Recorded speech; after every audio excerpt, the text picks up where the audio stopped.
As you fellows may know, I've been writing a play, after duty hours, of course. It's my pleasure to announce that I've finally written finale to Act 6. Bully, Lieutenant. When do you think you'll finish her? It is finished, Private Krebs, and the CO has just given me the green light to produce it here on the Post as part of our cultural enlargement program. Now, at the risk of sounding immodest, I'll say I think I've done a searching job here on the minds and hearts of soldiers in one of the darkest hours of all American military history. Hey, it's about KP. No, it's about Korea. And there are 10 juicy roles here for 10 talented soldiers.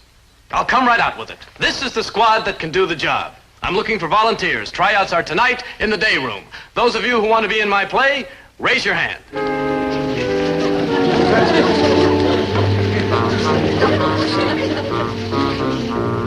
I see. All right, men, let's put it another way.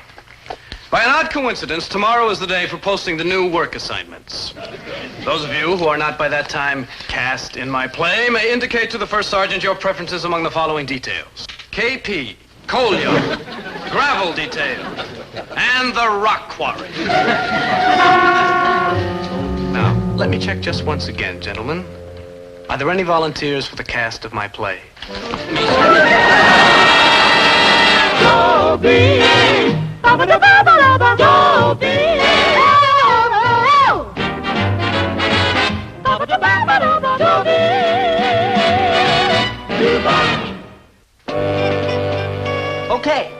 Okay, so I'm in a lousy second lieutenant's play.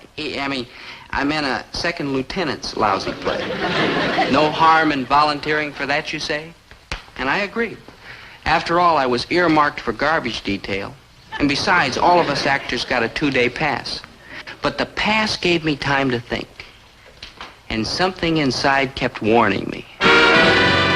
Listen, Dad, Maynard and me gotta get out of doing this play. What are you talking about? You got the main part. I know. The lieutenant cast us according to height. I was bending down tying my shoelace, so I got the 10th main part. Good for you, Maynard, dear. I don't have many lines, but I twitch a lot. Maynard, please. Why, this battle-torn major, this war hero, why, this is a part you can get your teeth into, son. He gets his teeth knocked out in the second act. All right, Maynard. That's how he gets back to the States. All right, Maynard. To get new teeth. Now listen to your old dad, will you? Why, this is a great part. This part can bring the whole play to life. No, it's too much. It's a job for somebody who loves it. Somebody with real actor's blood in his veins. Actor's blood in their veins. Oh. Dobie Gillis, who do you think wrote, produced, directed, and starred in the Retail Grocer's Follies of 1911, huh? You, Dad? In 1911? No, it was not me, and no wonder you flunked in math. It was your grandfather, Hubert X. Gillis. And who was the smash hit of the Central High School Relief Fund benefit performance of 1938, playing the feature role in She Was Poor, But She Was Honest, huh? You, Dad? No, it was not me. It was your wonderful, talented mother, that's who. But you ask, who was on for 15 solid minutes of the old soft shoe at the Bison Convention Frolics of 1949, huh? What your father is saying, dear, is that you really ought to give it a try. Oh, not that you get a Hollywood contract out of it or anything, but it's a marvelous experience, you know. Acting demands something of you, makes you grow and mature. That's what I'm saying? That's what I'm saying. Well, okay. I'll give it a try. Oh, good for you, boy. Make us proud of you, huh? I can see it out in front of the Post Theater now, Dobe. A Company presents Dobie Gillis and Maynard G. Krebs in The Gory Battle of Dead Man's Gulch. You better go up in my room and start memorizing. Oh, you were wonderful, Winnie. You talked him right into it, and who knows, the kid may be a smash. Why not? Happens over and over again. Families go on for generation after generation, and then all of a sudden, up pops a real talent.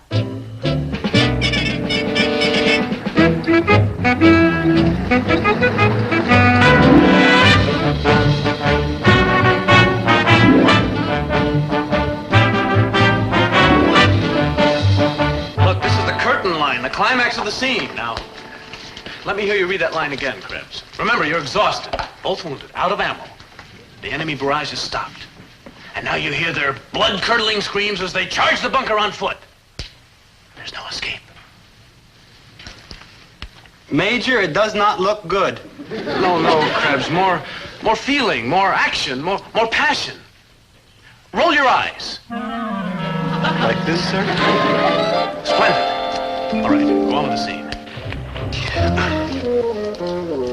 They're coming, Major. They're coming. Let's, cut out of here. You're overacting. All right, men. That'll be enough for now. Let's take a break until the dress rehearsal tonight at 1900 hours. Sorry, Lieutenant. I can't make it till 7. That's 1900 hours, Krebs. All right, dismiss! See you all then. Gillis, Krebs. I may have seemed harsh and demanding during rehearsals, but men, it's paid off. You're deeper, more mature than I dreamed you could be. You've become men in your roles. You're poised, confident. Thank you, sir. You're like a real human being. Mm-hmm. Yes. Now get out of those costumes and go on over to the PX and treat yourselves. On me. Oh, you don't have to do Cool that. it, though. You heard what the man said. Let's eat. Maynard, do you see what I see? Yeah, good buddy. Donuts and hot dogs and root beer and ice cream. No, Maynard. That girl. Hey, Dope, take some advice from your good buddy Maynard G. Krebs and stick with donuts and hot dogs and root beer and ice cream and stay away from that chick. You know what happens when you got mixed up with chicks? I know what used to happen, but this is the new Dobie Gillis. Mature, confident, poised. Watch. Excuse me, miss. Please don't think me forward, but may I say you're beautiful? Not only are you beautiful, you are charming, you are gracious, you are elegant, you are pink and round and creamy. Hey, Dope. Huh? You know what else she is? What? Death. Nonsense. Just shy, young, demure, trembling on the brink of life. Okay, what'll it be? I want a soda for the young lady. No, Irwin. Eat, my dear. Let this be the first of many meals we have together. Lunches, dinners, tea and graham crackers. Would you be so kind as to tell this person behind me I do not come here to exchange banter with fresh, underaged, enlisted men? What have you got against enlisted men? And anyhow, how do you know I'm an enlisted man? You haven't even looked at me. Irwin, please tell this person I have a radar for enlisted men, and I can tell them a mile away, and that is exactly where I would like this one, a mile away, or else I shall be forced to call an MP. Good buddy? Yeah. Irwin, would you tell the young lady not to wait? I had to leave suddenly. Good thinking. Reading between the lines, I guess you'd have to say she was a little cool. This kind of thing happens in the course of every man's life. And I did the only thing a man can do under the circumstances. I went back to my career and tore into my work with renewed vigor. They're coming, Major. They're coming. Let's cut out of here.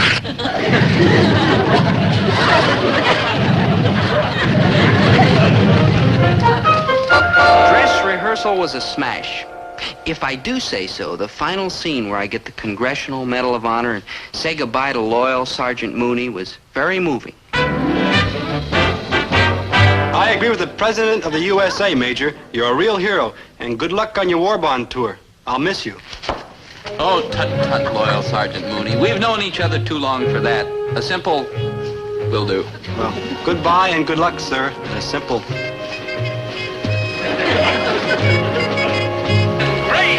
I think we've got a hit on our hands. And you, Gillis, tonight you became an actor. Oh, it was nothing. Tonight you lived the part.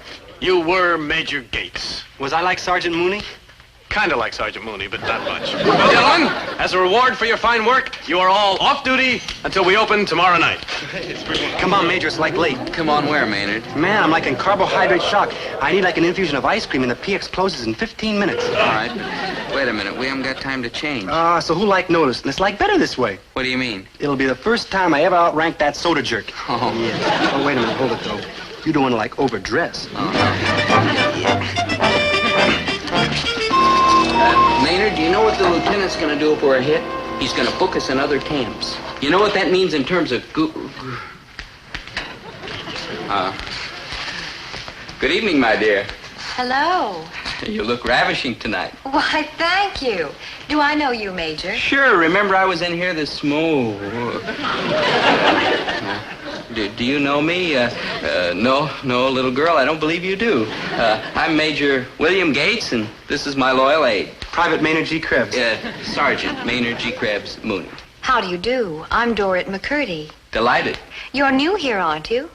You could say that, yes. It's like a one-night stand. The sergeant means our assignment here will be brief. Yeah. Brief, but exciting. I should think exciting. My goodness, you've been everywhere. Oh, yes. Europe, Alaska, Korea, all those medals, my goodness. Yes. And you, too. Yeah, I've been like with them all the way through it. What's that one? The 1957 Scout Jamboree. Maynard. That's right in the ground in our ponchos. He's a great kidder. He's cute for an enlisted man. Yes. Miss McCurdy. Dory. I wonder, could we impose on your good nature to show us some little place where we could relax, have a bite, talk? Why, I'd be delighted, Major. The Officers' Club is open now. Oh, no. I never go to officers' clubs. The sergeant and I are inseparable. We're like in this together. Yeah. Well, all right. We could go to my house. I'll make coffee. Oh, perfect.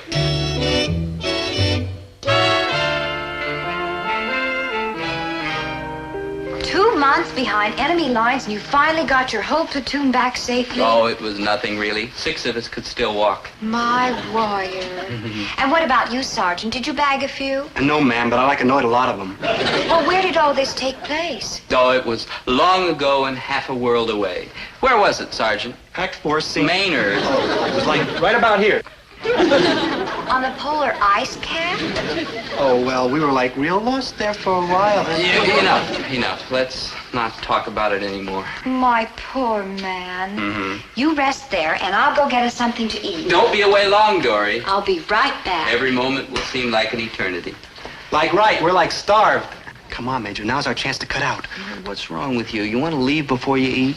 Dobe, I'm like nervous. Relax. And my mascara like itches, and I think my beard's gonna fall off. Look, Maynard, that's your own beard. I'm the one with the phone. I don't like it. What's in it for us? You gonna marry this chick and go through life with a fake mustache?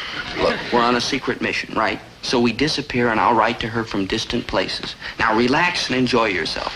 After all, if she likes me better as an officer, who am I to disillusion her? Well, here I am. I hope you like instant coffee. It's the only kind I know how to make. Oh, you shouldn't have fussed, my dear. We're used to doing without. So I see. Sergeant, would you like something a little more substantial, like a cold chicken and a couple pounds of potato salad? Well, if you're gonna like throw it away. It's in the refrigerator. Stay where you are, miss. I got it on my chicken radar screen already. Is he always so hungry? Since I've known him. You two are very close, aren't you? Yes. I wouldn't be here without him. Now, try to forget. All that pain and danger is behind you, and you're with me now. Yes. I guess this is it. This is what we're all fighting for. Now, rest those dear, tired eyes. Oh, you are a thoughtful child. Child? I'm 21. 21. A wonderful age. Now, it surely can't be that long ago. You can remember. I wish I could. Let me try.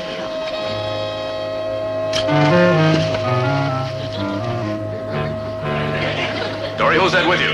A friend, Dad. Major Gates, this is my father, Colonel McCurdy. Pleased to meet you, sir. What's that? How do you do, sir? Oh, how do you do? The Major is new on the post, too, Dad. Dad is the head of the new leadership school. No, boy. I mean, congratulations. Thanks. What are you doing here? Oh, just sitting on the sofa. No, I mean on the post, your assignment. Oh, that. Well, it's confidential. Confidential? Yes. You some kind of a G2 sneak? Oh, no, sir. No. The Major is a hero, Dad. He was in Korea. Yeah. Korea, huh? Yes. Well, I suppose somebody had to go over there. Wasn't like Europe, though. Oh, no, sir. No. My dad was an infantry commander in World War II. Oh, good for you, sir. It was soldier's duty, Major. Yes. A man could take some pride. Now they're making a teacher out of me. Faculty seminars, examinations for numbskulls who've never heard a shot fired in anger, correcting papers, handing out diplomas. Terrible thing to do to a fighting man. Oh, you're right, sir. The Major knows, Dad. He was a fighting man. Tell him, Major. Oh, we won't bore you with that, sir. You probably have a lot of themes to correct. It's all right, it's true. I've got that blasted graduation ceremony tomorrow. Yeah, that. I want to talk with you about Korea sometime, son. How long are you here? Oh, just a few more days, I'm afraid, but I'll keep in touch. Do that, Major. Man, that's like a real splendid refrigerator you got out there. I can't tell you how much Sergeant Mooney, this is my father, Colonel McCurdy. Like my Colonel. I mean, like hi, Colonel. I do. The sergeant was with the Major all through everything, Dad, behind the lines, in the hospital. Indeed. But it's a long, dull play, or story. They're so modest. The Major said that if it hadn't been for the sergeant, he would never have lived to get the Medal of Honor. Colonel, you're busy, and we've got to go. Yeah, man, I like helicab. Yeah. Just a minute. Something's been bothering me ever since I met you. And now I know what it is. We didn't mean any harm. A prank, sir, a boyish prank. Why didn't I think of this before? That graduation tomorrow. I've been looking everywhere, and now you bob up right at my doorstep. Major, you're my speaker. You're going to give the inspirational talk to those 400 officers. Oh, no. Like thanks, but like no thanks. That's perfect, Major darling. You give the speech tomorrow afternoon, then come here for dinner, and we'll go to the new play at the New Post Theater tomorrow evening. Oh, no, please, no. Don't go to that play, miss. It's like a real dog, and I ought to know. Do whatever you want with your evening, Major. But you'll be here tomorrow at 1400 hours. He can't make it till 2. 1400 hours is 2, Sergeant. It'll be easy, Major. Just tell them the simple truth. It'll be a speech they'll never forget. Neither will I. There's no point in denying it. I was in trouble. So I had to keep saying to myself, don't panic. Keep your head. Look on the bright side. And that's where Maynard, the eternal optimist, was of tremendous help. Dobe, you're in big trouble. Yes, Maynard, I'm very alert. I've sensed that. In 1 hour, I've got to give a speech about Korea to 400 officers. And I don't know anything about Korea except what's in the lieutenant's play. And the lieutenant doesn't know anything about Korea either. So they'll find me out. We're like doomed. Please, Maynard. So they find me out. What can they do? They'll court-martial me. Like right. They'll give me a dishonorable discharge. Like right. 20 years in Alcatraz. Like at least. On the other hand, if I call in sick, they get a substitute. I go to the hospital, and they find out I'm not only not a major, but I haven't even got a mustache. Oh, poor Dobe. Maynard, what if I just disappear? Walk out the gate and disappear. Good thinking. No, it's cowardly. It's unfair to Colonel McCurdy and Dory. Besides, they'd catch me, hunt me down like a dog, shoot me for desertion. Poor Dobe. You're like doomed. Maynard, I've got it. I just won't show up. I'll just disappear into the ranks, an anonymous soldier. After all, she's never seen my real face. Good buddy, she's seen mine. Oh, yeah. Mine's not an easy one to like forget. It's a desperate situation. Oh, the worst hasn't happened yet? What could possibly happen worse than what's already happened? Does that answer your question? Where is he? Where is Sir Lawrence Oliver? Oh, there he is, that great actor. Dad, what are you doing here? What am I doing here? Another play, another opening night, another Gillis, and you ask me what I'm doing here? Dad, I wish you hadn't come. Opening night jitters, huh? Well, it happens to the greatest of us. But you'll be okay the minute that first wave of applause washes across those footlights. Dad, save yourself. Go home. And who's going to be leading that applause? Your mother and father. Who else? We got tickets front and center. Listen, there's something I got to tell you. I'm in trouble. Big trouble. Big trouble, huh? Yeah. Well, let's have it, the whole story. Well, What's her name? I told him everything. And there's one thing I have to say for my father. When you're in a jam, he backs you up.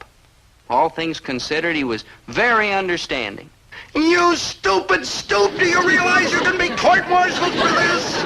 Dishonorably discharged? Thrown in jail? Come on, we're going to march right over to this Colonel, what's his name? McCurdy. Right, we're going over to this Colonel McCurdy, and we're going to tell him the whole story. Maybe when he realizes that you're just a vagabond lover boy, vagabond, that means bum, son. He'll give you a light sentence, and... Colonel McCurdy? Colonel McCurdy. Hard Rock McCurdy, big beetle-browed guy, gravel voice, infantry, Normandy invasion. Oh, what a small world. Hard Rock McCurdy. You know him, Dad? Oh, you're very quick, son. Know him? I knew him when he was only a captain. He used to be my CO. I was his first sergeant. Hey, that's great.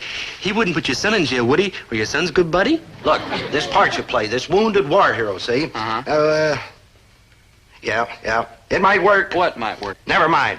Now, I'm going over and pay a call on McCurdy, a personal call, for old time's sake. In the meantime, you put on your wardrobe for the play tonight, because you're either going to be wearing it on that stage or on the train to Alcatraz. But Dad's upstairs getting dressed for the school graduation. Just tell him it's Sergeant Gillis, my dear. He'll remember. Well, if you wait here. Who's there? Is that the Major? It's a Sergeant Gillis, Dad. Sergeant Gillis. Well, who the devil is that? Sergeant Gillis, sir. Oh, Colonel, you're looking fit, sir. Just as trim as you did the day of the final review of the 511th in Paris. Gillis. First Sergeant Gillis. Right. I was on a visit down here, heard you were running the school, and I just had to come over and say hello. Oh, very thoughtful, Gillis. Dorrit, call BOQ and see if you can get hold of Major Gates. Sorry to seem inhospitable, Gillis, but I'm late for an important ceremony. The graduation? Well, how'd you know? No, Colonel. We have all followed your career. Understand you're doing brilliant work here, too. I try, whatever they stick me with. Well, as a matter of fact, I dropped by to give you a friendly warning, if I may. Warning? Yes, about your speaker, Major Gates. Well, he's late. If he doesn't show, I'll have him cashiered. Do you know the Major? No, the Major, my dear. I practically raised him. What's this all about, Gillis? Speak up. Colonel, as you probably know, I am Army, right up to here. I've known the Major going and coming. I knew him before he became a hero, and I've known him ever since. Was he in your outfit? Well, you might say so. Now, I don't want to criticize. He's such a lovely man. Oh, you can say that again, my dear, and supremely courageous. Foolhardy, one might say. Sergeant, get to the point. Well, it's the personal appearances, Colonel, the speeches. Yes? As you know, the Major has this wound up here, see? Everybody worth a darn has one. Right. But when the Major gets excited or overheated, this polyesterine patch in his head. That's plastic. Right, plastic. Latest thing. Well, when he gets overheated, this plastic patch in his head softens up and creates pressures on various cerebral areas. What are you trying to say, Sergeant? He becomes a wild man, sir. Oh, the nicest fellow you would want to meet at cool temperatures. But when he becomes overheated, there's no telling what he may do. He got dizzy here last night. You're lucky. He might have become violent. Sometimes he throws everybody out of the hall. He seemed so gentle, almost like a little boy. Why, one time he tore down a whole YMCA, a small one in Fort Wayne, Indiana. This is a serious accusation, Gillis. Would I come all the way down here to foul up your graduation just for laughs? Well, I can't take the chance. Maybe we can find a substitute. How about that sergeant who was with him, Dorrit? Sergeant Mooney? Sergeant Mooney, a guy with a little beard? Phew, there is a real coop. Let me tell you something, Colonel.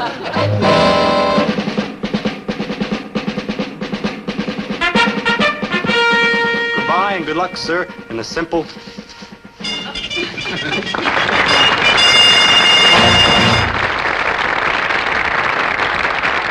Excuse me, please. I beg your pardon. Dobie, darling. Oh, you were mother. Oh, thanks. Oh, you were Thanks. great, son. Oh, you proved yourself a great actor in the great Gillis tradition. Oh, thanks, Dad. And how about... She wasn't out there. And you'll have no more trouble from little Dorrit. Oh, boy, this afternoon I gave the finest performance and the toughest role I ever played, convincing McCurdy that he should excuse you from that graduation speech. Oh, Dad, you're the greatest guy. How can I ever repay you? Very easy, boy. Just get down in the dressing room and get out of that goofy mustache and get back to being Private Dobie Gillis. Okay, Dad. And we'll see you in the PX, darling. Hurry up, boy. So long, folks.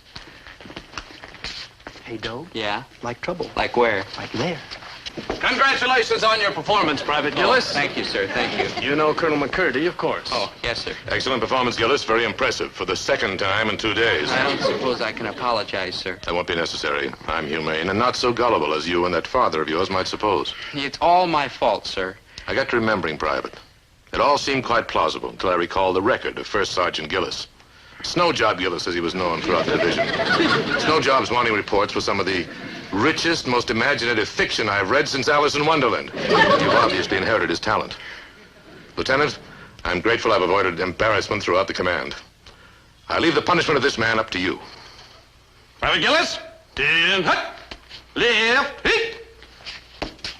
For conduct unbecoming a soldier and member of my acting troupe, I hereby strip you of your privileges, weekend pass, and mustache.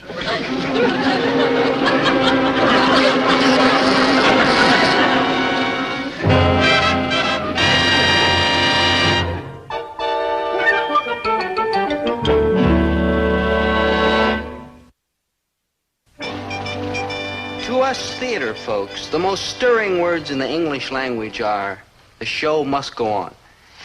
The Army has a couple of interesting words, too. Court-martial. And that's exactly what Maynard and I got for our unhappy fling at impersonation. But all in all, the lieutenant wasn't too hard on us after we promised to limit our acting to the A Company stage. And the show did go on. Of mortals that fall back to gaze on him when he bestrides the lazy pacing clouds and sails upon the bosom of the air. Oh, Romeo, Romeo, wherefore art thou? Deny thy father and refuse thy name. For if thou wilt not, be but sworn my love, and I will no longer be a Capulet.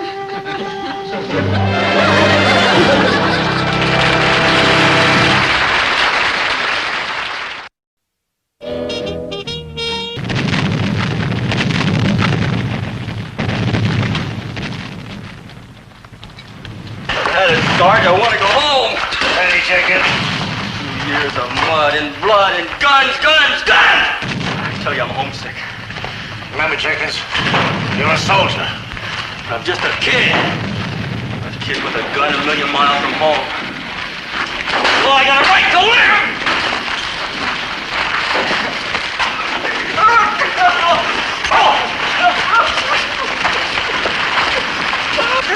Sorry, kid. Sorry I had to do that. It's okay, Sarge. I had it coming. I know it's tough, kid. We have to hang on. Hang on until victory is ours. And we can wake up in our little old room back home. Smelling Mom's apple pie baking in the kitchen.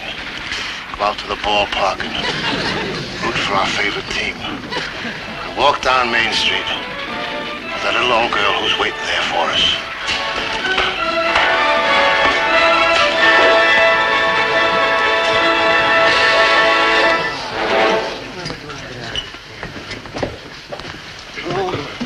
That poor kid, I like feel for him, Dobe. Yeah, swell picture. No, I mean, I feel like the same way. Yeah, sure. Here I am, a kid with a gun, 1,000,000 miles from home.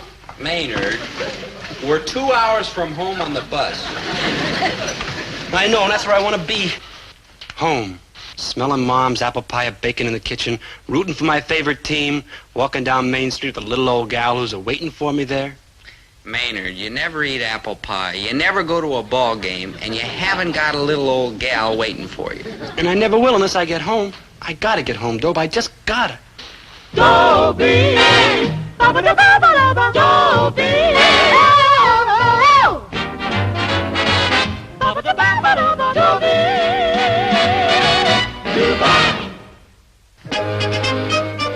Who'd ever expect Maynard G. Krebs to get homesick? I mean, you should see his home. But he's really got it bad, so I've been trying to help him. First, I suggested he get it out of his system by writing home and telling his nearest and dearest how much he misses him. So he did. Dear bongo drums, I miss you like crazy, like love, like Maynard. P.S. Regards to my folks. Then I thought maybe it'd help if Maynard's folks wrote him a nice, cheerful letter. Dear Maynard, your mother and I feel very cheerful these days. We often talk about you and where you are. And the more we talk, the more cheerful we feel. In fact, we're deliriously happy. Love, Dad. P.S. Have you considered re-enlisting? But nothing seemed to help. Maynard says he's just got to get home for a while. So he asked our CO, Lieutenant Merriweather, for a 3-day pass. I must say the lieutenant was very sympathetic and understanding. No pass! Like, please? Private Krebs, I'm talking to you like a father. My father doesn't talk to me like that. He always hollers. Like a brother, then. I'm an only child. I said like a brother! My folks wanted a big family, but then they had me. Krebs? My father figured he better quit while he was behind. Krebs, I'll say it for the last time. No pass! Just a little 3-day pass. No pass. I'll be back before you even knows I'm gone. No pass. You even miss me. Krebs, I'd be delighted to miss you. Missing you is my dearest aim in life. But as for your pass, my reply is a positive, definite, unequivocal, irrevocable, immutable, total, and final negative! Sir, all I want is a simple answer. Yes or no. Out. Out! Sir. Corporal Mallory's ready to take off. Will you sign his pass? Gladly. How does he spell his name? Krebs. Maynard G.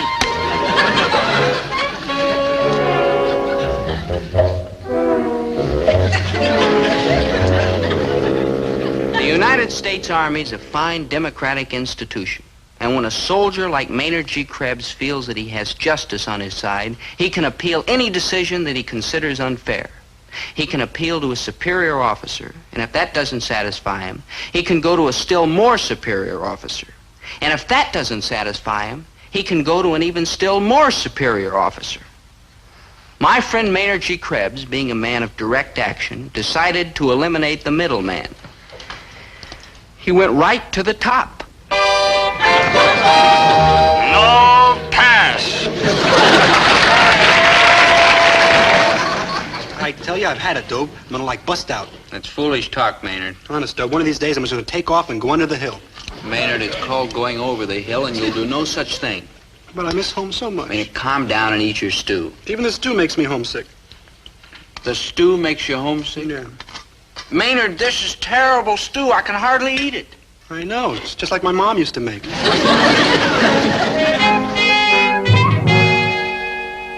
You mean you called me long distance all the way from camp person to person and reversed the charges to tell me a stupid thing like this? Look, Maynard's my good buddy, Dad.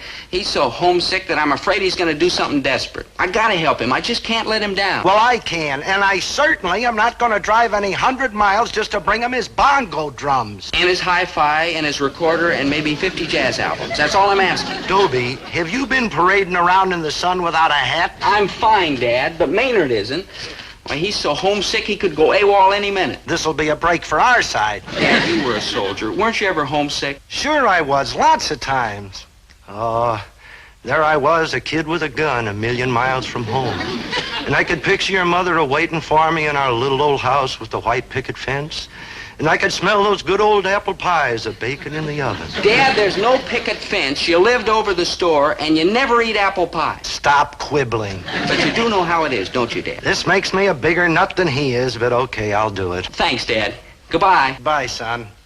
That was my boy Dobie. He's in the Army. Well, you must be very proud of him. Now, about this insurance policy. You don't have to sell me a bill of goods daily. I'm hooked. Oh, good for you. Not so fast, sir.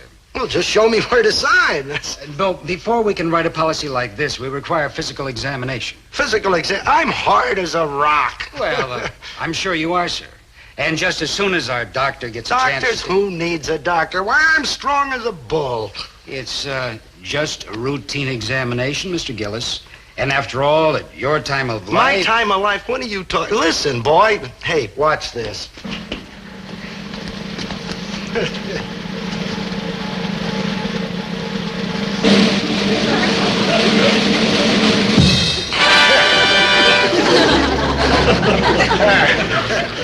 How do you like them apples, huh?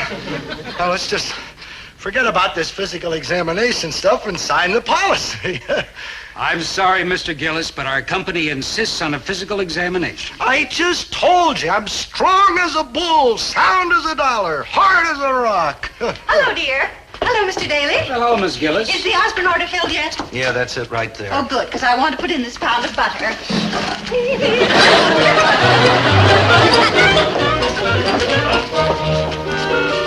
The insurance doctor will be here Tuesday, 3 o'clock. Oh, she is such a busybody.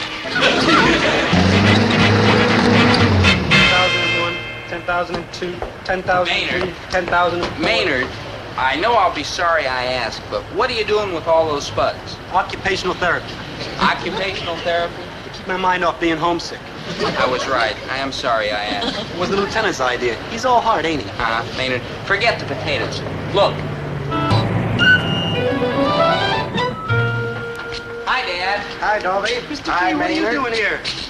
Well, I just happened to be in the neighborhood. Thought I'd drop in. To bring you a few things from your room back home, Maynard.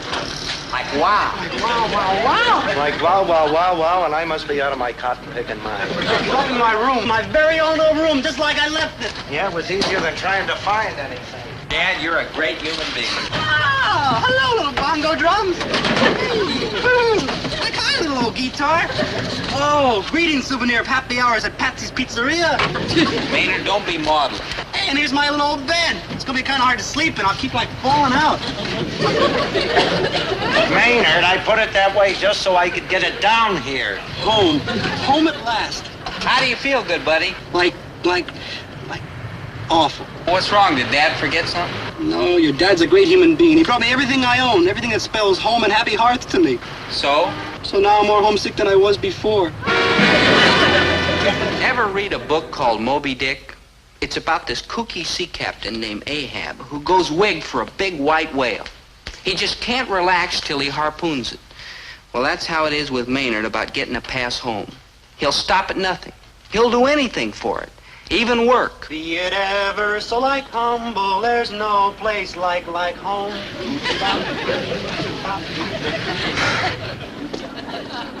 Private Krebs. Sir? Whose car is this you're washing? Why, yours, sir. Who told you to wash it? Nobody, sir. You suddenly felt an irresistible urge to wash my car. Yes, sir, and that's not all, sir. I mowed your lawn and beat your rugs and painted your picket fence and shampooed your Cocker Spaniel. Krebs, what's your game? Game, sir? What are you after? Oh, nothing, sir. I'm just doing it out of the kindness of my little kind heart. I see. Now can I have a pass to go home? No. Just a little old 3-day pass? No. You mean after I washed your dirty old car and mowed your ratty lawn and beat your shabby rugs and painted your rotten picket fence and shampooed your crummy cocker spaniel, you still won't give me a pass? Krebs, did you ever hear of the 13th Amendment to the Constitution? Nope. It abolished slavery. That's like a good amendment. But there's a good military regulation, too, Krebs. It expressly forbids any officer to use any enlisted man as his personal servant. I like that one, too. If the post commander heard about this, I could be busted to acting corporal.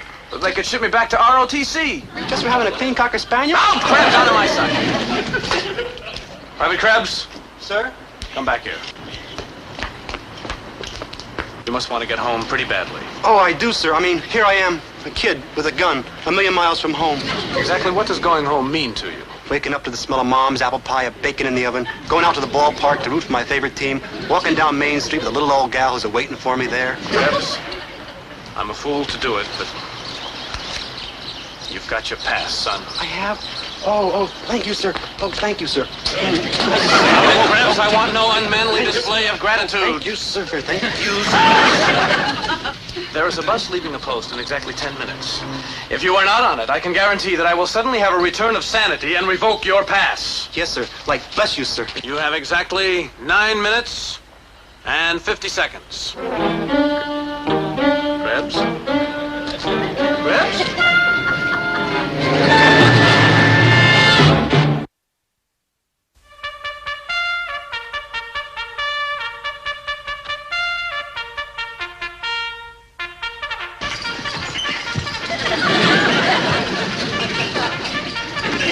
On your feet, Maynard. Let's go, Maynard. There, old buddy, you did it. You flipped and went over the hill. You deserted. All right, roll call. Line up for roll call. Come on the double. Move it out. Let's go. Don't worry, good buddy. Pal of my cradle days. I'll protect you from shame and disgrace. I'll cover for you. Why, they won't even know you're away.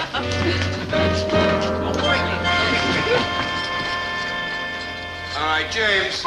Colma, Isaacs, Brown, Gillis, Here. Duffy, Shaw, Bauer, Johansson, Krebs. Like here, your sergeantship.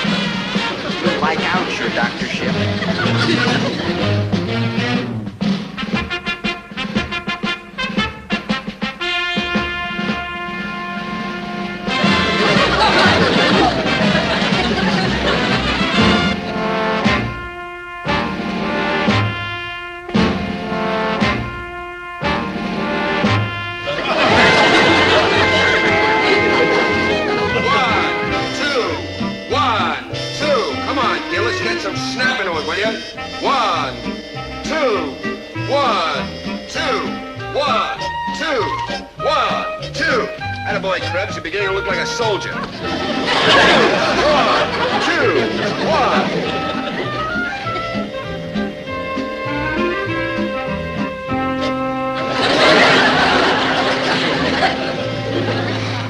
1. Maynard's got to come back. He's just got to, that's all.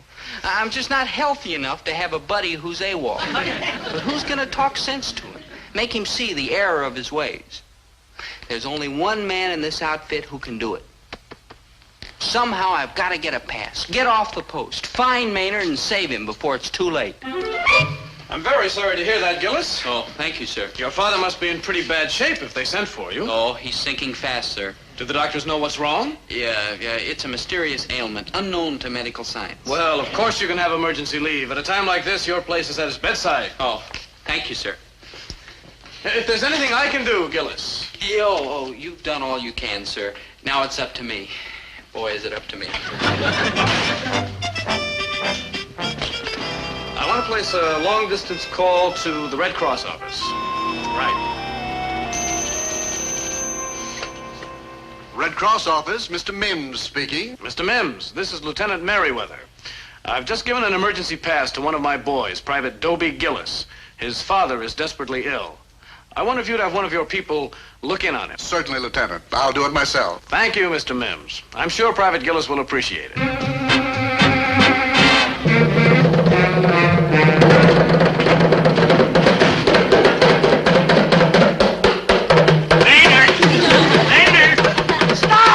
You rang? Maynard, for 3 days you've been sitting here beating those drums. Yeah. Enough. I've had it. I don't want to hear another sound. Yes, sir. Not one single solitary peep. Yes, sir, Mr. G. But drums don't peep. Piccolo's peep and oboes peep, but not drums. Drums go. See what I mean? Yes. Mrs. Gillis? Yes? I'm Dr. Cole from the Longevity Life Insurance. Oh, yes, please come in. You're supposed to examine my husband so that he can get that policy. Just a routine checkup. Well, won't you please sit down? I'll go and fetch him in a minute. Right. Would you like some coffee? No thanks.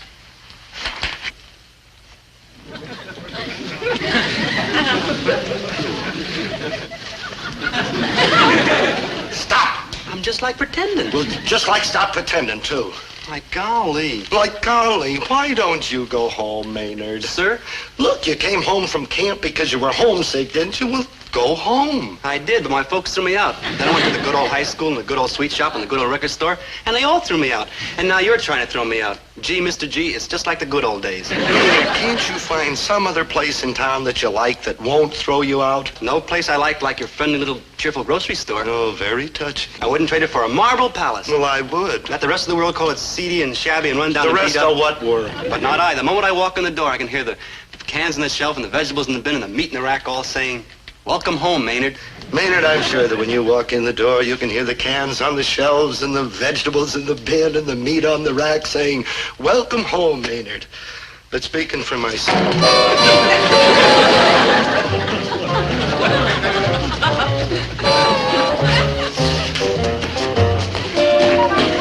Maynard. Hi, Doe. Dobe, what are you doing home? Maynard, be a man. Come back to camp and face the music. What music? Throw yourself on their mercy, good buddy. They'll understand and be compassionate. Who will? The judges at the court-martial. Who's gonna be court-martialed? Maynard is for going over the hill. Oh, wait a minute. Maynard's AWOL? Forgive him, Dad. He didn't know what he was doing. Now, just a You darn mean minute. on top of the cans and vegetables and all that jazz, I've been harboring a deserter? I'm not a deserter. The lieutenant gave me a pass. Well, that's what he told me, Dobe. Oh, I'm sure he believes it himself. We'll make a point of it at the trial. Dear, could you come upstairs? That man that you're expecting is here. Dobie, dear, you're back. Yeah, Mom. Oh, my great big soldier man. Have you been getting enough to eat? Oh, sure, Mom. Why, you're as thin as a rail. I'm fine, Mom. Don't tell me you're fine. You're a human skeleton. Please, Mom, I've gained 4 pounds. Are you going to believe those silly scales or what's in a mother's heart? I'm going right upstairs and cook you a good nourishing meal. And you come to Herbert. That man is waiting for you. Okay, Winnie, okay. And Maynard, you pay attention to Dobie. He's in your corner. That's right, Maynard. I'll stick through thick and thin. Doe, will you, listen? I'll be a character witness in court. I'll support your plea for a reduction of sentence. I'll visit the stockade every week and bring you hot soup. Yeah, and you can have your choice of any kind in the store. Coming, Mother. See, Maynard, we're all on your side. Dobe, you're a good buddy, and your father's a great American. I hate to throw a monkey wrench when everybody's being so swell to me, but I really have a pass. Oh, See? Maynard. Maynard, you forged this pass, didn't you? No. You can level with me. I understand. Well, I wish you'd stop trying to understand. Excuse me, I'm from the Red Cross. Maynard, I'm your best friend in the whole world. Sure, thinking I'd do a ratty thing like that. Now, I'm look, looking for a Mr. Herbert Gillis. He's upstairs. Now, look, Maynard, you couldn't help yourself. There you were. Mr. Gillis is still among us. Yeah, sure.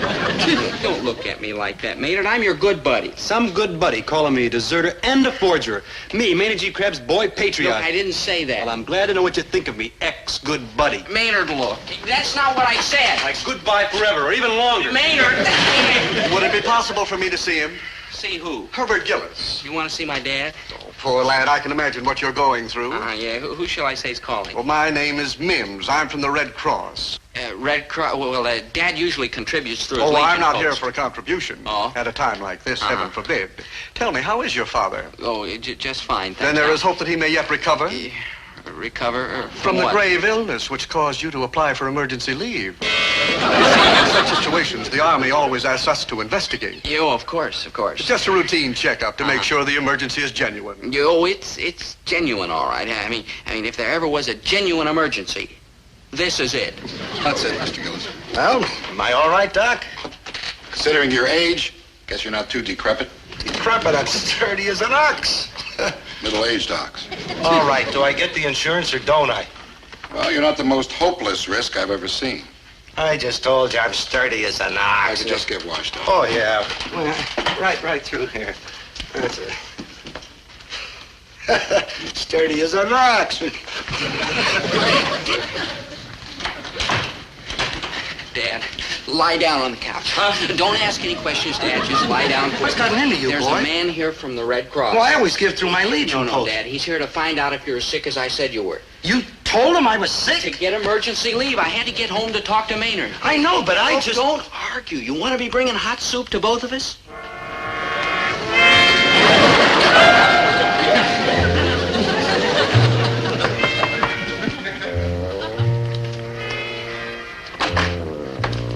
Come in, Mr. Mims. Who's there, son? It's Mr. Mims from the Red Cross, Dad. Oh, where is he? Right here, Mr. Gillis. And may I say at this grave moment that my heart goes out to you. To both of you. Oh, Lord bless you, sir. Fight hard, Mr. Gillis. And remember, you've got everything to live for. We better not tax his strength any further, Mr. Mims. Oh, yes, of course. Goodbye, Mr. Gillis. I'll be going now. Bye, Mrs. Gillis. I'll be going now. Mr. Gill. What's the matter, Mr. Gillis? Oh, nothing. I'm fine. You are not. Are you ill, Mr. Gillis? No, I'm sturdy as an ox. He is not. Poor man, he's delirious. How do you do? I'm Dr. Cole. This is the insurance doctor, and if he thinks I'm sick, my policy goes right out the window. But if Mr. Mims thinks you're well, your son goes into the stockade. I don't know what to... Mr. Gillis, what's going on? A few moments ago, you were perfectly fine. He was not. Are you questioning my professional judgment? No, I mean, yes. I insist on calling in a specialist. Look, I'm a busy I'll man. have him here in a jiffy. Where can you find a specialist just like that? Where? Oh, well, he's an old family friend, and he's the kind of specialist who specializes in special cases like this. I'll be back in 10 minutes.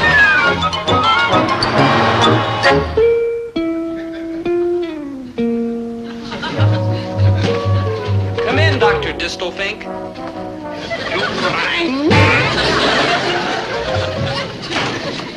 Mr. Mims. Auf Wiedersehen. Dr. Cole. Gesundheit. And the patient. Oh, this is a very sick man.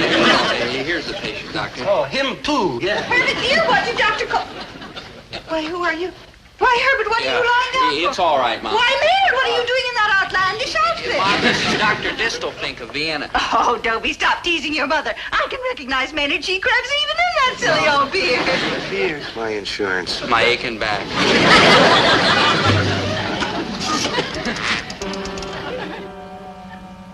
Operator, connect me with the military police. Is there something wrong? Nothing bad is going to happen to my boy. Of course not, Mom. After all, what can happen to me in prison? She's such a busybody.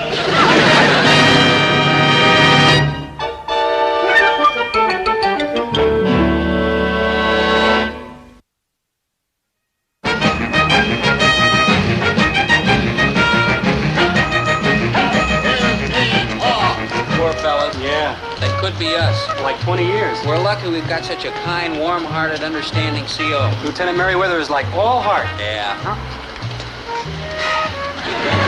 Yes, sir. He's all heart.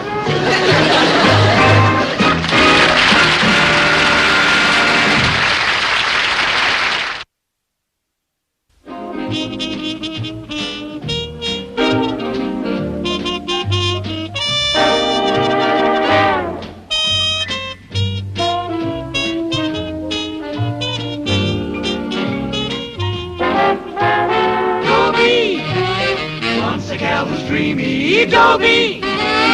Once a gal was creamy, Dobie. Once a gal to call his own.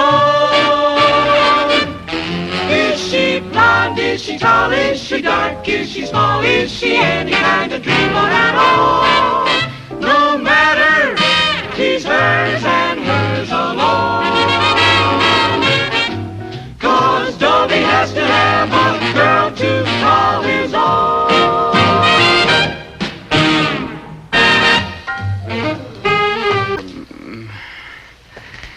Hello. You were saying? Whatever it was, I've forgotten. For the sight of you, my dear, drives everything before it like leaves before an autumn wind. What are you, some kind of a nut? That's it, a nut. For one look at you and all sanity is gone. Command me, I am yours. Soldier, I'll give you a choice. Shape up and state your business, or I call the MPs. Oh, I like that. You're angry. There's fire in your eyes. Look, I mean it. This is the Army, Private, not a tunnel of love. Now, what do you want here? What I want is a kind word from you, my pretty. Soldier. Okay. Private Gillis reporting as ordered by Lieutenant Merriweather. Just a minute. Now what? I don't get it. Look at you. So young, so fair, so beautiful. How can you be so GI? I'm a soldier, hadn't you noticed? A soldier, yes, but first a woman. Nobody. A woman, yes, but first a soldier. First, last, and always a soldier. My father was a soldier. His father was a soldier. His father was a soldier. And his father was a soldier. Yeah. And if I hadn't have had the rotten luck to be born a girl, I'd be in West Point today, instead of making small talk with a puny, pasty-faced civilian like you. Oh, now, just a minute. Just a darn minute. It so happens I'm not a civilian. Oh, yes, you are. That uniform doesn't make you a soldier. What makes a soldier is military tradition, background, family. Soldier's blood flowing in your veins generation after generation. Well, for your information, miss, my father was in the big one, WW2, with the very distinguished record. Really? Really. Did he win any medals? Let me put it this way. If he had a chest as wide as your desk, which incidentally it almost is, there wouldn't be room to hang all the medals. Gee, this is wonderful because And I'll if he had get a to meet chest him as next wide Saturday. as this whole building, you're going to meet my father next Saturday? Well, sure, haven't you heard? Next Saturday's Father and Sunday here at the camp. All the fathers are coming up to visit. Dobie! Dobie!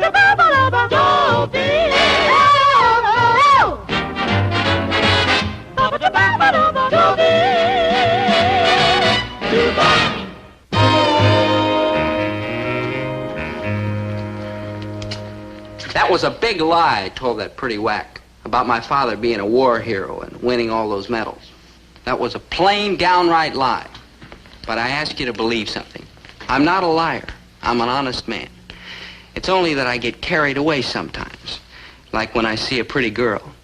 Then somehow I start lying, and one lie leads to another, and then another, and then another, and boy, I sure tell a lot of lies for an honest man. Ah, Gillis, I've got a job for you. I guess you know next Saturday is Father and Son Day. So I hear. I want you to go to your company and tell them I want a 100% turnout. Every father in the outfit present and accounted for. And that means yourself, too, of course. Mine, sir? You want my father here? What a day I've planned. Luncheon, softball game, three-legged race, and then a big community sing. Yeah, but sir... Get cracking, Gillis, and be sure everybody has his father here. Dismiss!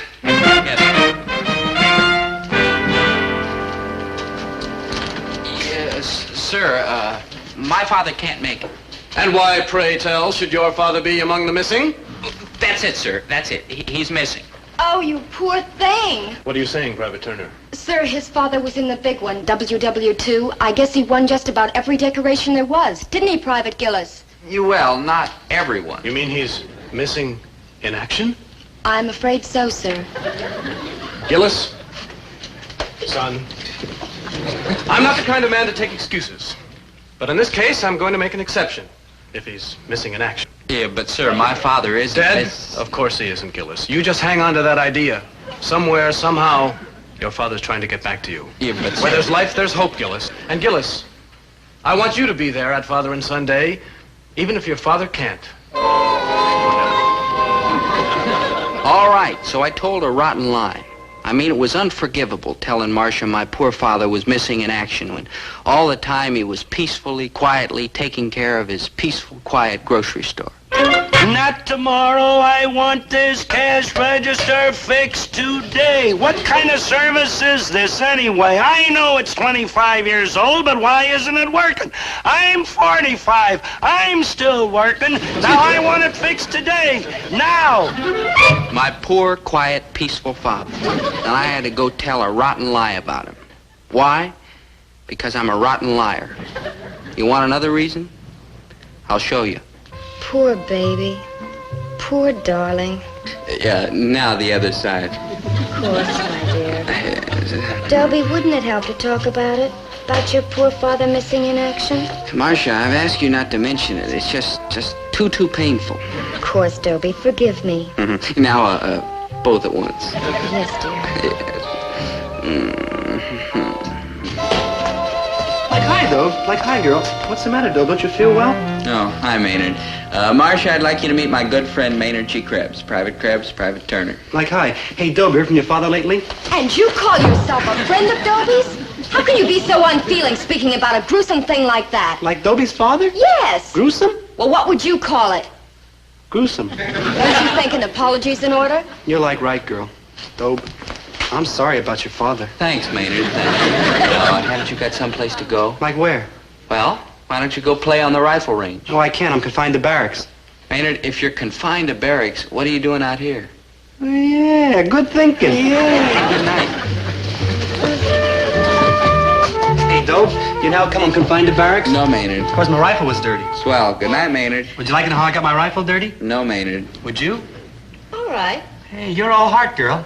Thank you. Well, good night. Hey! How did you get your rifle dirty? Believe me, Marcia, you're gonna regret this. My rifle? I got it dirty when I was digging in the ground. Good night, Maynard. Just a minute. Digging for what? Worms. You mean like fishing worms? Yeah. Maynard, where were you going fishing? There's no water for 100 miles. Right. That's why I wasn't going fishing. I warned you. Oh, what were the worms for? The little birds in the nest in the barracks. Let me see if I can get this straight. Oh, what a dreamer. There's a nest of little birds and you dug up worms so you could feed them, right? Right.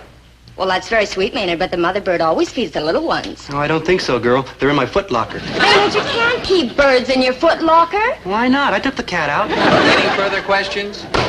No, Dobie. Okay. Good night, Maynard. Good night, Dobe. Hey, I like this girl. She's more intelligent than most of your girls, but then who isn't? Good night, Maynard. Hey, how did she know about the tough luck with your father? Maynard, good night, good night. Will you go back to the barracks? It's all right, Maynard. You stay. I have to go back to the whack area anyway. Must you? I'm afraid it's time. Well, I'll walk you back. Thank you, Dobie, but you better help your friend. He needs it more than I do. Good night, Dobie. Good night, Marcia. Wonderful girl. And smart, too. Hey, Dobe, how did she know your father was mean and rotten? Maynard. No offense. No offense. Hey, is your father coming to the Father and Sunday Saturday? No. Neither is mine. I called and asked him, and you know what he said? What? He cried.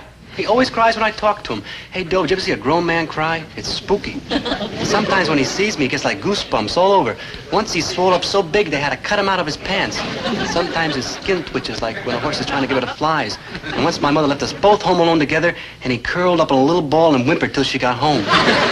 Here, enough? Good thinking. Yeah. Hey, Dobe, how come your father's not coming? I didn't ask him. How come? I didn't want Marcia to meet him. Good thinking. No, Maynard, you don't understand. I told Marcia that my father was missing in action. Dobe, how can such big black lies come out of such little white teeth? Maynard, no, I don't know, Maynard, honest, I don't. I don't mean to lie, but I just get carried away. And man, do you get carried away. Look, Dobe, I don't know how you're going to get out of this one, but one thing's for sure, you better not be at that Father and Sunday celebration. I have to. Lieutenant Merriweather said so. Ooh, you're like doomed. Why? I'll just sit in the background and be perfectly quiet. You, Dobe? Come on, good buddy. This is your old friend, Maynard G. Krebs, you're talking to. I've been listening to you tell lies on every occasion since we've been little tiny babies. Why, the first word you ever said was a lie. You looked up at your mother and said, Daddy. And if you go to that Father and Sunday celebration, you're not going to stay in the background. You're going to be right up in front taking bows. And you're not going to be quiet. You're going to make a speech. A nice, big, fat speech full of nice, big, fat lies. Maynard, I promise you I won't make a speech. You won't? You have my solemn oath. You promise? I promise. Dobe? Yeah? You'll make a speech. Really, Ethel? That's funny. I don't think Herbert even knows about it. I just can't understand it. Well, there's probably some simple explanation. Wonderful talking to you, Ethel. Bye. That was Ethel Krebs, Maynard's mother. Oh, that poor woman. Herbert, did Dobie call you or write to you in the last few days? Not that I know of. That's strange. What's so strange about it? Yesterday was payday. Wait till he runs out of money. Say, like, tomorrow? He'll call, boy, will he call. No, dear, that's not what I mean. Ethel says that Maynard called his father a few days ago and invited him up to the army camp Saturday. They're having a Father and Son Day. And you say Dobie didn't call you? No. Well, he probably will, dear. When?